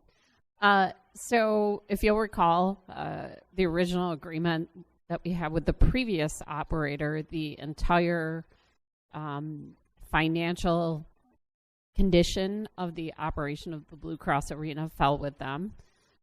Taking on Venue Works as our new operator, we are essentially, the city is essentially responsible for the financials now. And we increased the subsidy to the facility pending the results of the first full year of operation, which won't be complete until the end of this year. Okay, so to that end, give us, please, no more than a minute, maybe two. Just how did the first year go? How is the outlook for Venue Works, the Blue Cross? Thank you. Yeah, so I would say we're 10 months into our current operation as the operator. To date, we've hosted just under 80 of total events. We kind of figure that's about 12 or 13 more than the previous fiscal year. Our gross revenues are pushing $7 million of what we've collected kind of through our ticketing and through our food and beverage and through our rent incomes. So we feel like we're pacing well. Our events, we're kind of getting on cycle with the programming, so different additional concerts, family shows, monster trucks, etc. will be coming back, and we're excited for the growth that we're showing on our programming and our booking. Great, and you all are continuing to make investments in the property itself as well, correct? That's right. Yeah, we've spent 600 and some thousand of the 1.2 million that we've committed so far to upgrade some of our food and beverage operations and some of the venue stuff. We're going to present another about $200,000 worth of planning in July at our operations committee meeting. Great. Well, we appreciate you being here and appreciate the investment Venue Works has made in the Blue Cross Arena. It's great to see it feeling a little more lively than it has in the last several years. With that, we are just about to adjourn for lunch. I just want to note to the DES team how even just being in here for the last 2 years, for the last 2 hours, it only felt like 2 years. Last 2 hours, it's just incredible how much work falls under the DES bucket. It is a mighty amalgamation of different departments and expertise, and you all really do make the city tick. So thank you very much for your work. Let me offer the Deputy Mayor an opportunity to close up before we go to lunch. Yeah, thanks, Chair Gruber. Just BS is our last departmental budget hearing, so I think it's important just to give some acknowledgments about the 3 days that we're almost through. First, just want to thank OMB for their great work in getting this proposed budget to this point, getting us all organized for hearings and the work that they'll do between now and the council vote to work with council's office to gather questions and make sure you all have the information you need as you deliberate. I want to thank our departments. Mayor and I were talking about it, just really impressed with the preparation. Everybody came with the information that was needed to answer most of the questions. Really appreciate that. And certainly responsiveness throughout the year. I know you all on council appreciate that as well. My thanks to council. I really noticed how you all went out of your way to be complimentary and appreciative of the work that our departments do. You know, so often those of us who serve in government only hear about the things that are not going well. So I really appreciate you all going out of your way to compliment staff for their great efforts. And then lastly, to the council's office, appreciate your work in all the efforts that you've undertaken to get us through these hearings and in the days that will come, and also for the days leading up to this, which you have a pretty quick turnaround after that proposed budget comes out to get through it. So just one big thank you on behalf of the mayor and myself for all the undertaking here that everyone's put forth. So thanks. Thank you, Deputy Mayor. Thank you, Commissioner Oconce. And the job is not done. We have a very important couple of hours starting. We're going to push it to 1:30. So to council members, we're going to start the CIP hearing at 1:30 sharp, and hopefully we'll get through it in about 2 hours and be able to turn to the council budget. See you all at 1:30.